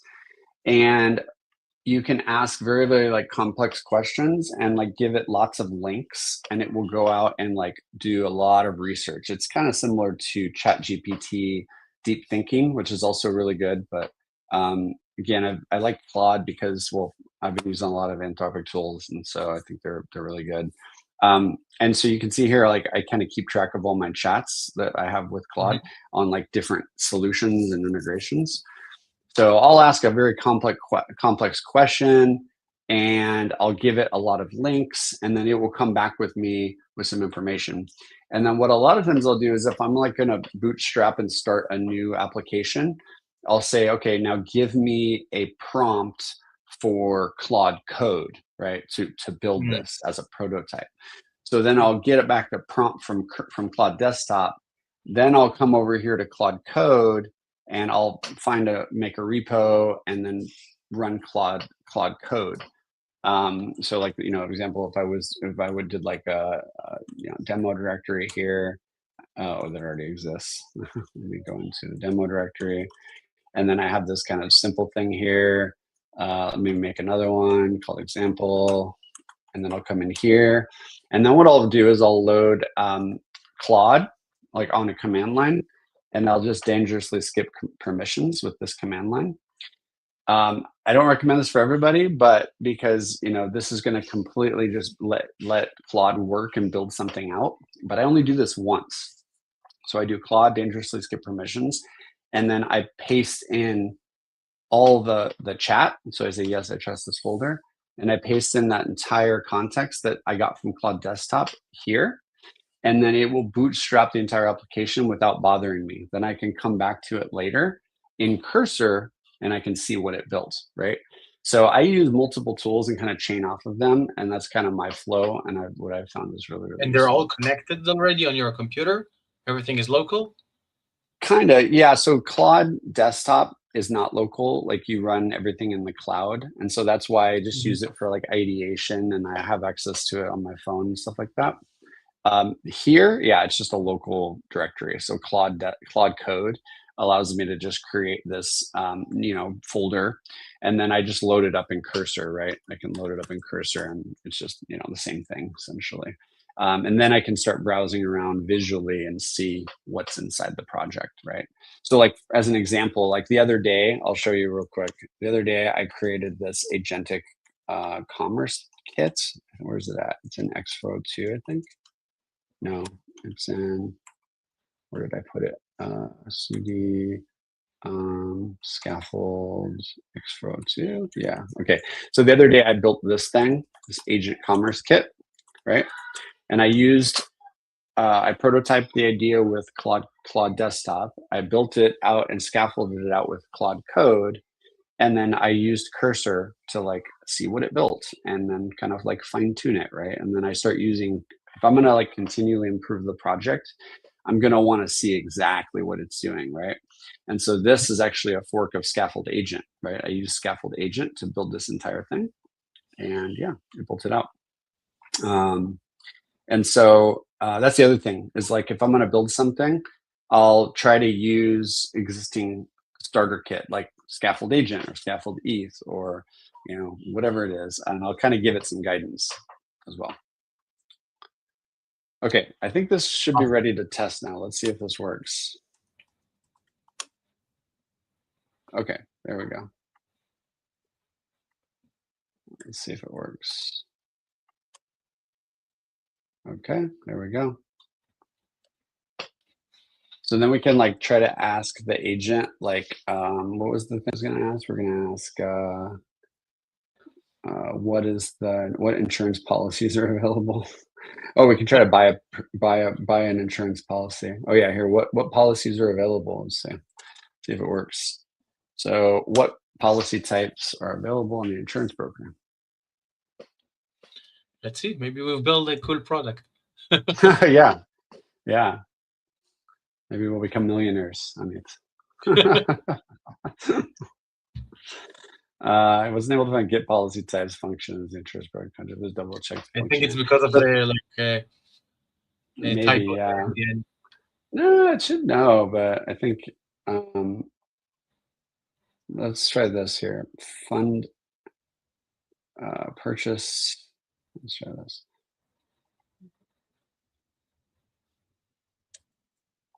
Let's try this. See if that works. Probably need some tuning. We probably need to give it. If these don't work, then we can. I'll show you what I do. Is I just like copy paste the whole chat. Oh, it's not deployed properly. Let me make sure it's deployed. Oh, that's weird. Oh, why am I doing deploy? Just deploy. I keep doing that. It's like bad comment. What? I have to say it's one of the coolest names for for projects. The Just. Just, yeah. Kind of good name. Not fun. Just fund. Oh, here we go. Just deploy. So I have to fund the account, then I deploy. There it goes. Now it works. Okay, now let's try it again. Fund the insurance pool with 5 ETH. Let's see if that works.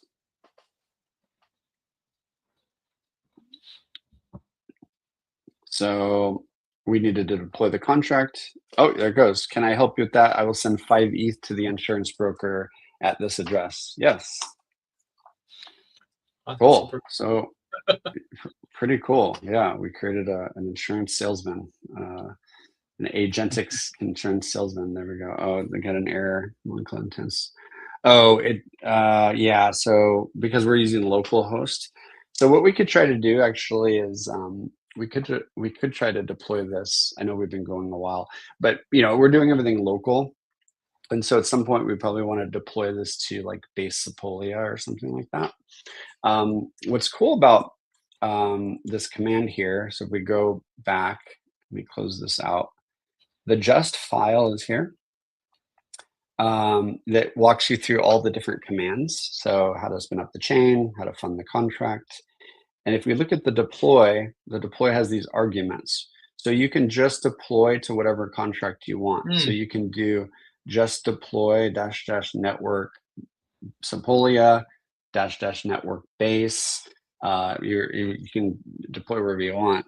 And then inside of here, there's also a scaffold config that has the chain as well. So here's the local host. So we could deploy just by doing just deploy -- network base.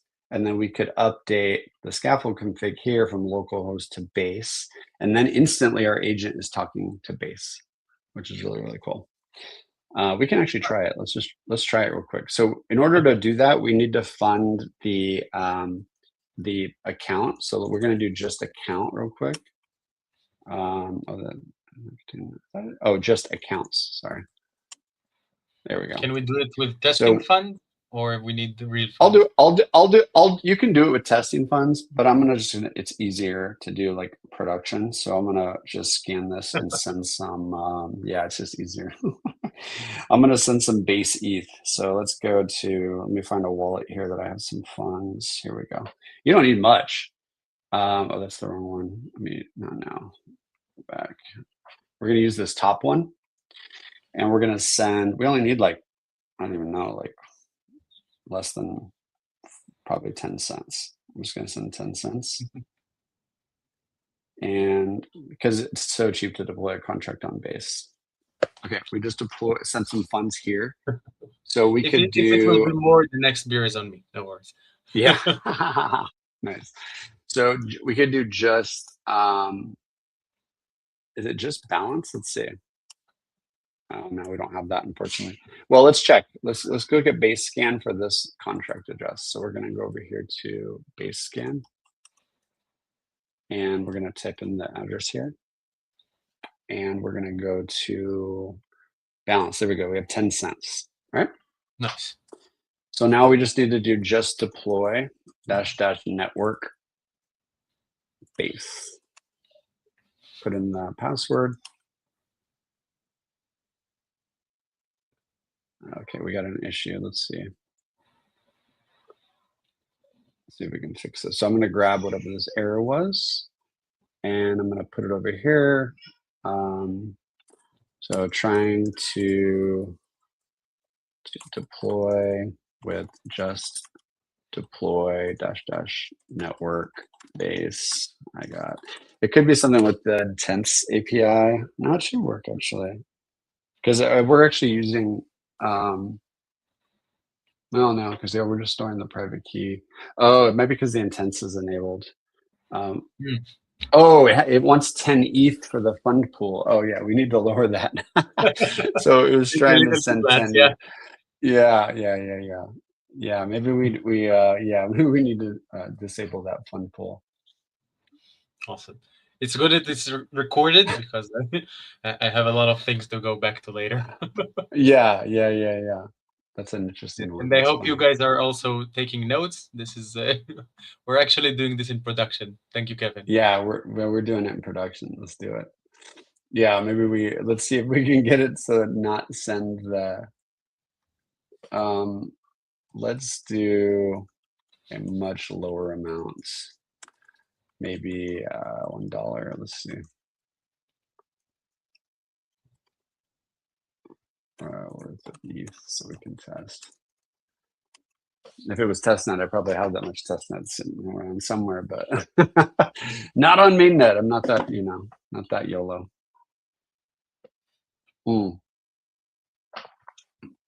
Yeah, so we can then send a little more money then. So what we'll do is we'll send, so we'll bring the QR code up again, and let's send like $1, I guess, worth.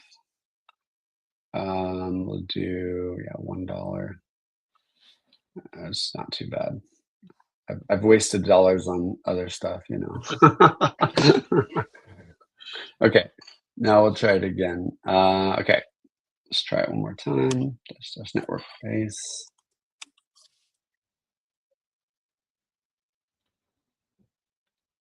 Oh, nice. It's working.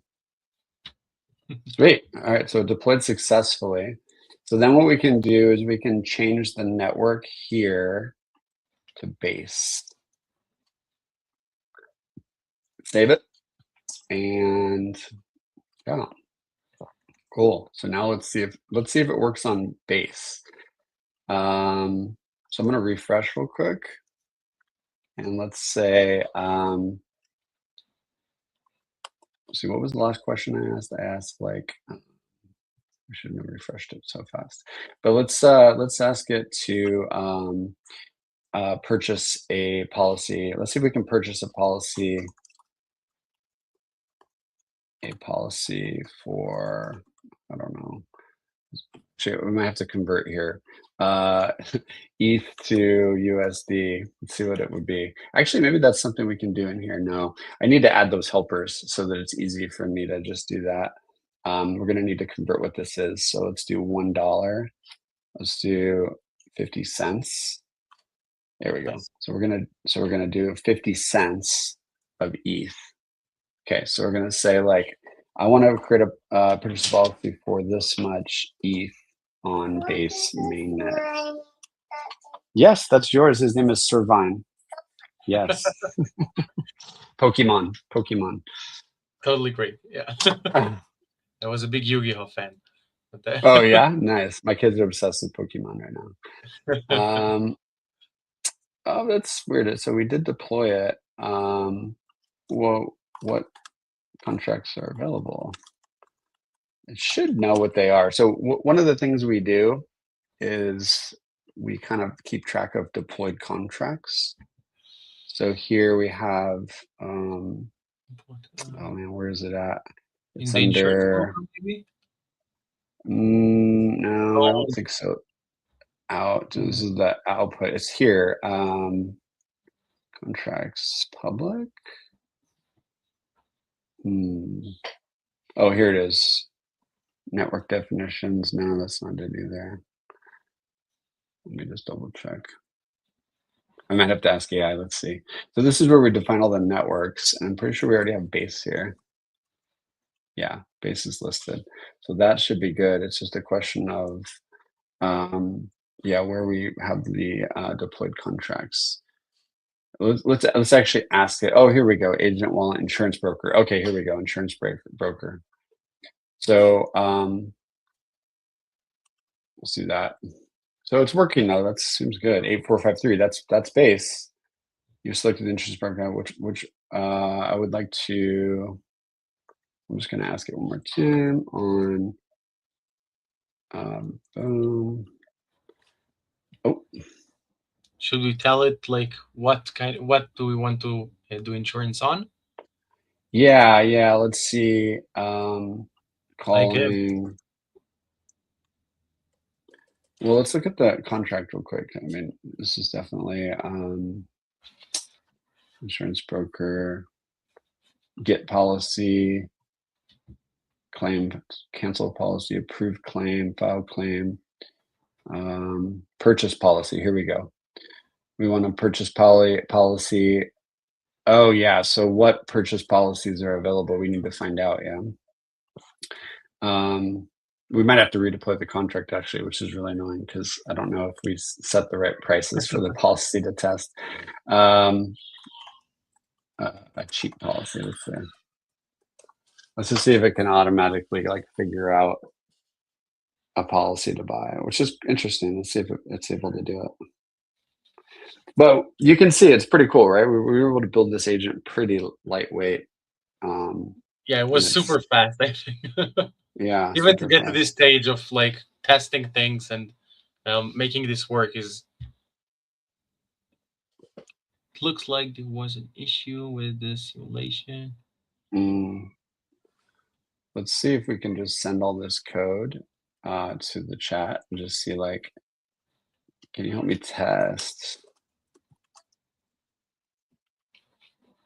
What do I need to ask to test? So let's see if it can give me like a prompt that should work. And if not, then we'll kind of stop. I know we've been going a while, but yeah, hopefully this is valuable to people and kind of people see that. At least for me, yes. I really hope the audience agrees with me at least. Nice, awesome, yeah. It's just if all the agent doesn't know what insurance broker, so it can't construct the right call data. Okay, one class signing key isn't set up for base. It should be. As an infrastructure question, like, is it smarter to put another agent in between you and the agent that is on chain, just to translate what I want in free language to like specific commands? Yeah, that's really cool. I mean, I think the idea of like multi-agent architectures and using agents against each other, not when I say against each other, like fact checking each other and verification and stuff is quite interesting. Yeah, I think it's really cool. It's one of the strategies I think that we'll probably use at OneClaw for like security stuff soon. Almost like having like red team agents that are kind of like constantly auditing what's going on. And you'll just talk to like the red cloud, red team agent to make sure that, your code is not malicious or, prompt injections aren't happening, or maybe it's like constantly running some kind of service that's monitoring, access. So yeah, I think agentic workflows are going to be very similar to like cron jobs, but even better, right? Yeah. Well, yeah, we can try one more read get policy with ours. Oh man, this is we probably would want to fine tune this agent, but yeah, for the most so part, in high level, because I don't want to get sucked into that too much. even though Hmm. it's real fun. Um, so in high level, the next few stages for like to making this work is continue to iterate it a little bit with cursor and Claude, I guess, Hmm. until you see every time one thing works and what breaks next, until you get to the point that it's working well. Yeah, yeah, exactly. You just like keep chipping away on it. Use cursor, be like, hey, make this better, make this easier. Probably the next thing I would do is make the UI more custom and stuff like that, and building out that. But yeah, overall, yeah. So I hope that was helpful, and I appreciate It's you super you having helpful. me on. Yeah, it's great. Yeah, thank you so much, man. So I think now we're at the like the last part of the event. Do you still have more slides to present or anything, or we can go to the QA? Mm, I think I'm good. We can take Q&A and see if there's any other. Yeah. Awesome. So Uh, first of all, this is the time for you guys at home to send us questions for Kevin, and feel free to send it in the chat or in any of the live platforms that is broadcast on. We can see it here, and I'll start with a few questions that our team made. So just a sec. Okay, so usually you have like the usual questions that we like to ask guests. So I'll start with those, and then I'll dive into a few of the more technical questions, maybe. But yeah, can you take us to where you started your journey in Web3? Like what initiated all of it? Where is your story starting? Yeah, yeah. I started out, it was probably the boring answer of like being a trader, like actually buying crypto, I remember I had been like, purchasing crypto over the period of, a few years, just kind of like casually, and then Ethereum like just started doing really well. And I was like, this is something special here, and I didn't really know what Solidity was, and I didn't know what smart contracts were. And I obviously knew what cryptography was with my computer background, but I started getting really into the weeds about understanding like programmable money and how like powerful Solidity is, and I started writing smart contracts. This was right around like before COVID, like right around COVID Hmm. time, and I found ETH Global hackathons, and I found Scaffold ETH, and I found Austin Griffith. If anyone doesn't know Austin Griffith, he's a great guy to follow. And just in general, like kind of just fell down the rabbit hole of like, wow, this is like super powerful concept of like programmable money.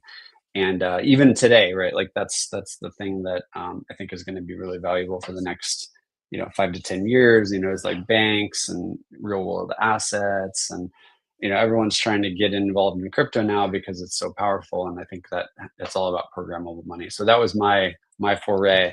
And then I ended up working with Austin, which was a dream to come true, to be able to support Ethereum devs, and now trying to focus on security stuff too. So good times. Awesome. What did you study before then, by the way? Yeah, so I studied networking, some computer science stuff.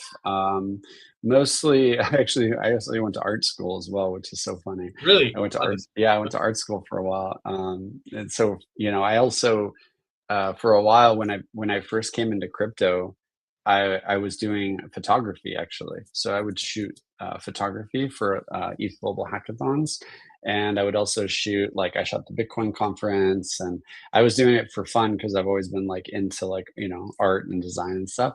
But I went to school for computers, and I built my first computer when I was like 7 or so. So I've been doing it forever. But it wasn't really until like trial by fire when I started working at Yellow Pages. I was managing production applications there, doing site reliability engineering, and that was my real school. 3 years of like heavy, like managing applications at a production scale for like a huge company like that was challenging, to say the least. So I would say that was where I learned most of what I know today. nice. So you started your like your career at white paper, yellow paper, and then what you did next? Like what's Yeah, the so I was yeah I so before I was at Yellow Pages, I was in the Geek Squad. If anyone knows the Geek Squad, they drive around no, but little it's a good Geekmo bro. name. Yeah. Yeah, so we have like Best Buy here in the States, and then there's the Geek Squad agents, and they drive these little cars. I was working there, then I got a job at Yellow Pages, which is like, like kind of like a like an advertising company. And at Yellow Pages, I was managing all of the Nginx instances. Like I was the kind of like the administrator for the DMZ, demilitarized zone for the proxy. And so I was really into Nginx because it was so powerful and awesome. And I was pretty knowledgeable on it. So I went to a conference in California called Scale, which was the Southern California Linux Expo, and Nginx had a booth there, and I was like, "Oh, what? Nginx has a company? I thought it was just an open source product." And I met the team, and then we started chatting, and I kind of stayed in contact with them. And about 6 months later, I ended up getting a job working for Nginx, and that was when I moved to Bay Area, San Francisco, and really started kind of diving down the rabbit hole of infrastructure. Awesome. And when did you join Agent Node? Edge Node, so it was probably about, oh, it's been 3 years now, actually. So I just had my 3 year anniversary. Oh, congrats. Um, Thank you. Yeah. I started doing like some Ethereum build guild stuff right around like 2001. And then, yeah, like I think 2000 and yeah, 2004, end of 2003, I started doing stuff for the graph.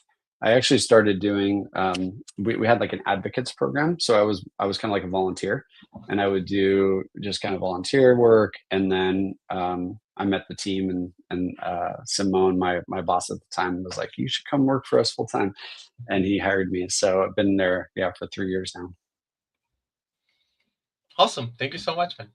Yeah. Next thing. Um, what is your favorite thing today about what you do? Yeah, helping people, doing this kind of stuff is actually my favorite. Like bringing on new users and like, helping people has always been a very, very big point of what I like to do. And it's very rewarding to help new people coming in the industry. I know when I first got started, it was like so hard to figure out like what tools to use and where to go. And Austin Griffith really helped me a lot because he built this awesome thing.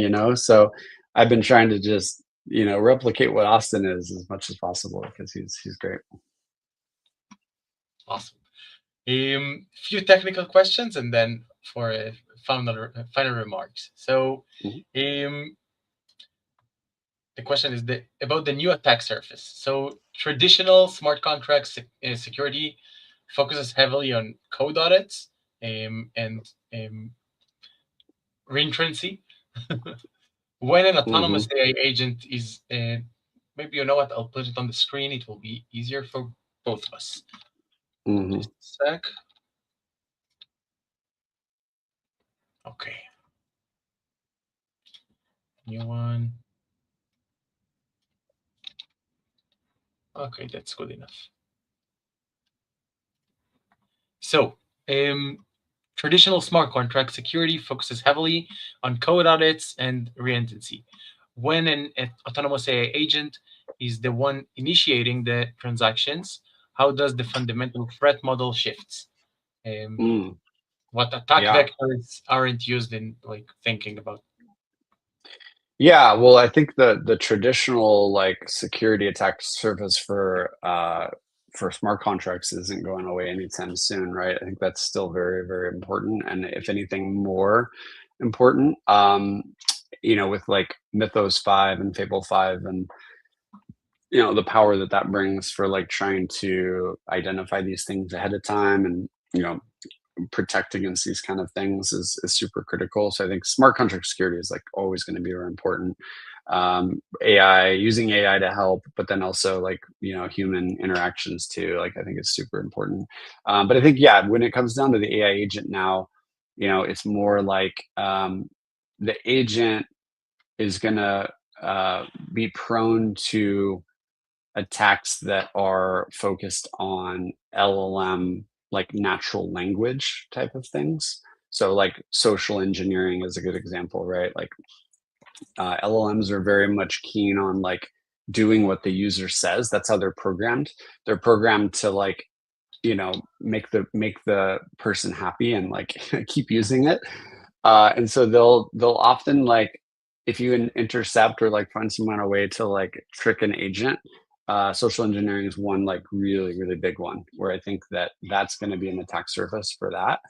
Um, Other than that, I think the stuff that I talked about earlier as well, like code injection, right? Prompt injection, like finding ways where that we're not thinking. Like the Morse code one was really interesting, right? Like the Morse code attack. No one had thought that anyone would use a agent to do Morse code to like hack somebody. Like that's like completely like you can't even think that thing up until it It is happens, right? creative, but like Super creative. And I think we're gonna see more stuff like that, where it's like, oh, okay, well, we're not thinking about it, but like, I don't know, like somebody hacked an agent with Swahili or some like weird language that you wouldn't think, So natural language is a weird thing, where it's so, adaptable and manipulatable, and yeah. can be By the way, how are you? interpreted. What best practices do you have to like try and minimize this risk? Like I'm getting so much phishing attempts these days, and I Mm, have few things that I'm trying to do to like minimize the risks. But if yeah. you have any tips on that aspect specifically, that Yeah. Yeah. I mean, I don't, I always ask people to email me now. If someone telegrams me, I just tell them, hey, email me because I want to know exactly the domain name that they're coming through.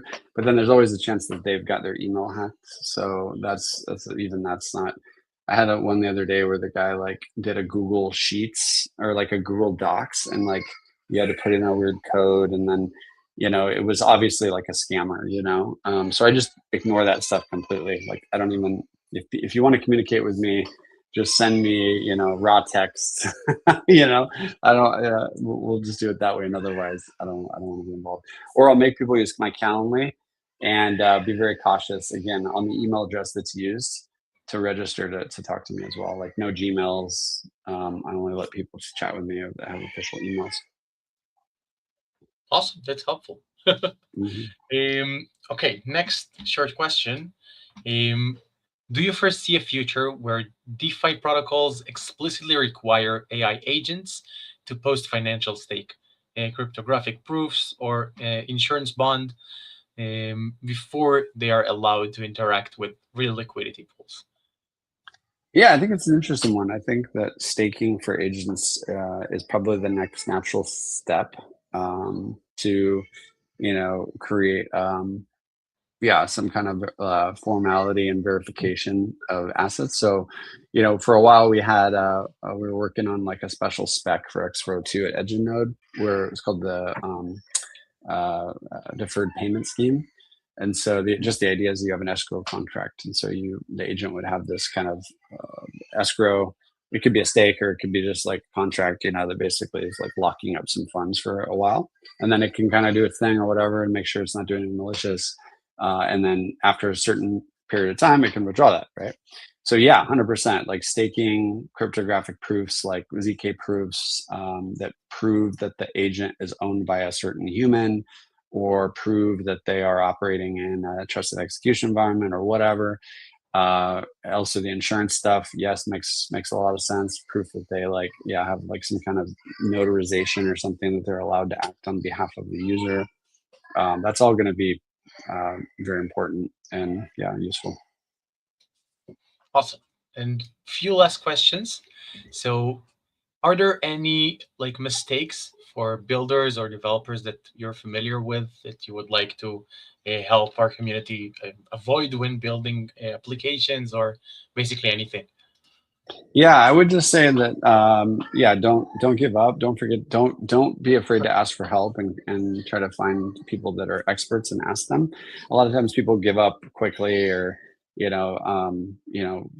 fall into this kind of mode where they don't think they can do it. Just put your foot forward and try to find the right person to talk to, and you can get support.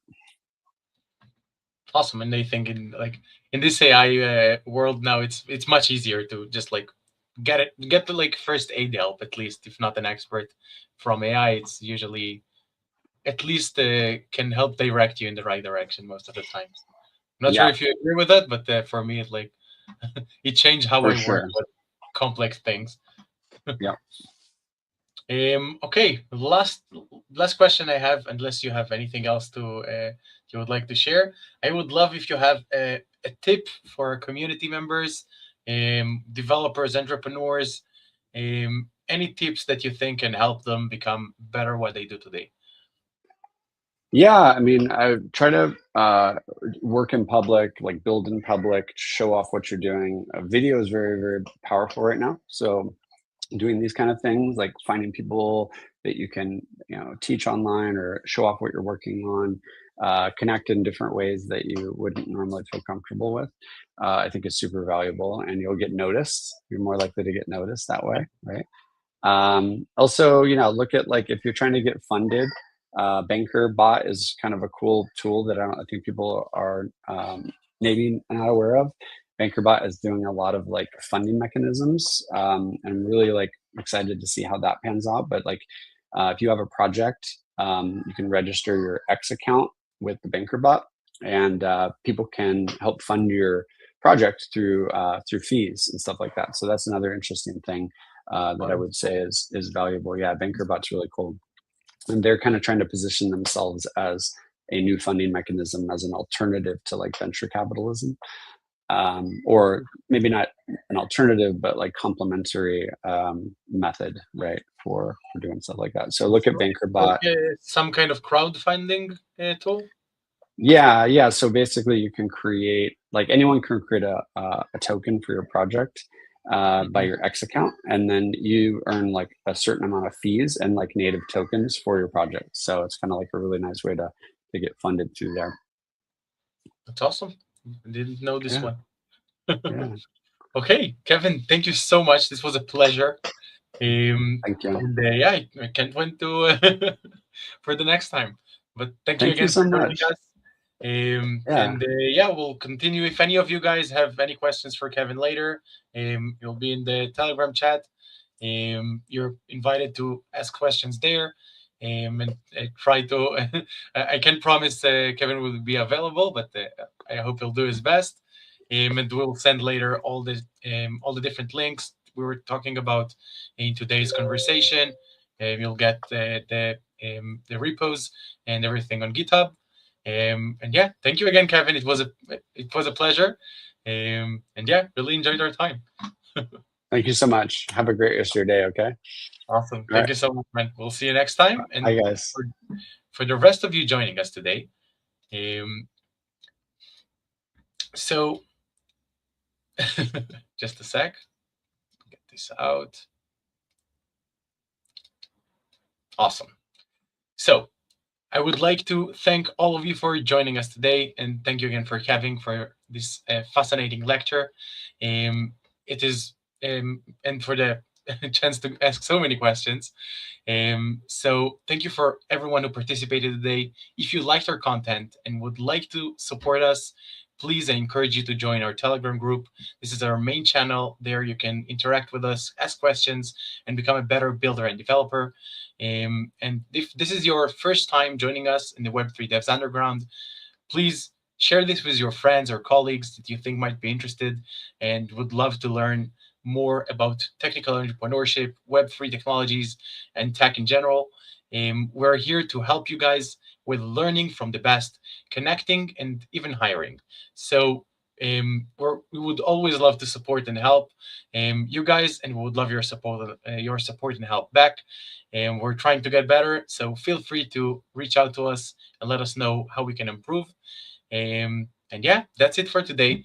Next time we're gonna meet in about 2 weeks. We have some changes coming up on the next few events. I will update it as soon as possible on Luma, and we'll see you next time. Thank you so much again, and bye bye for now.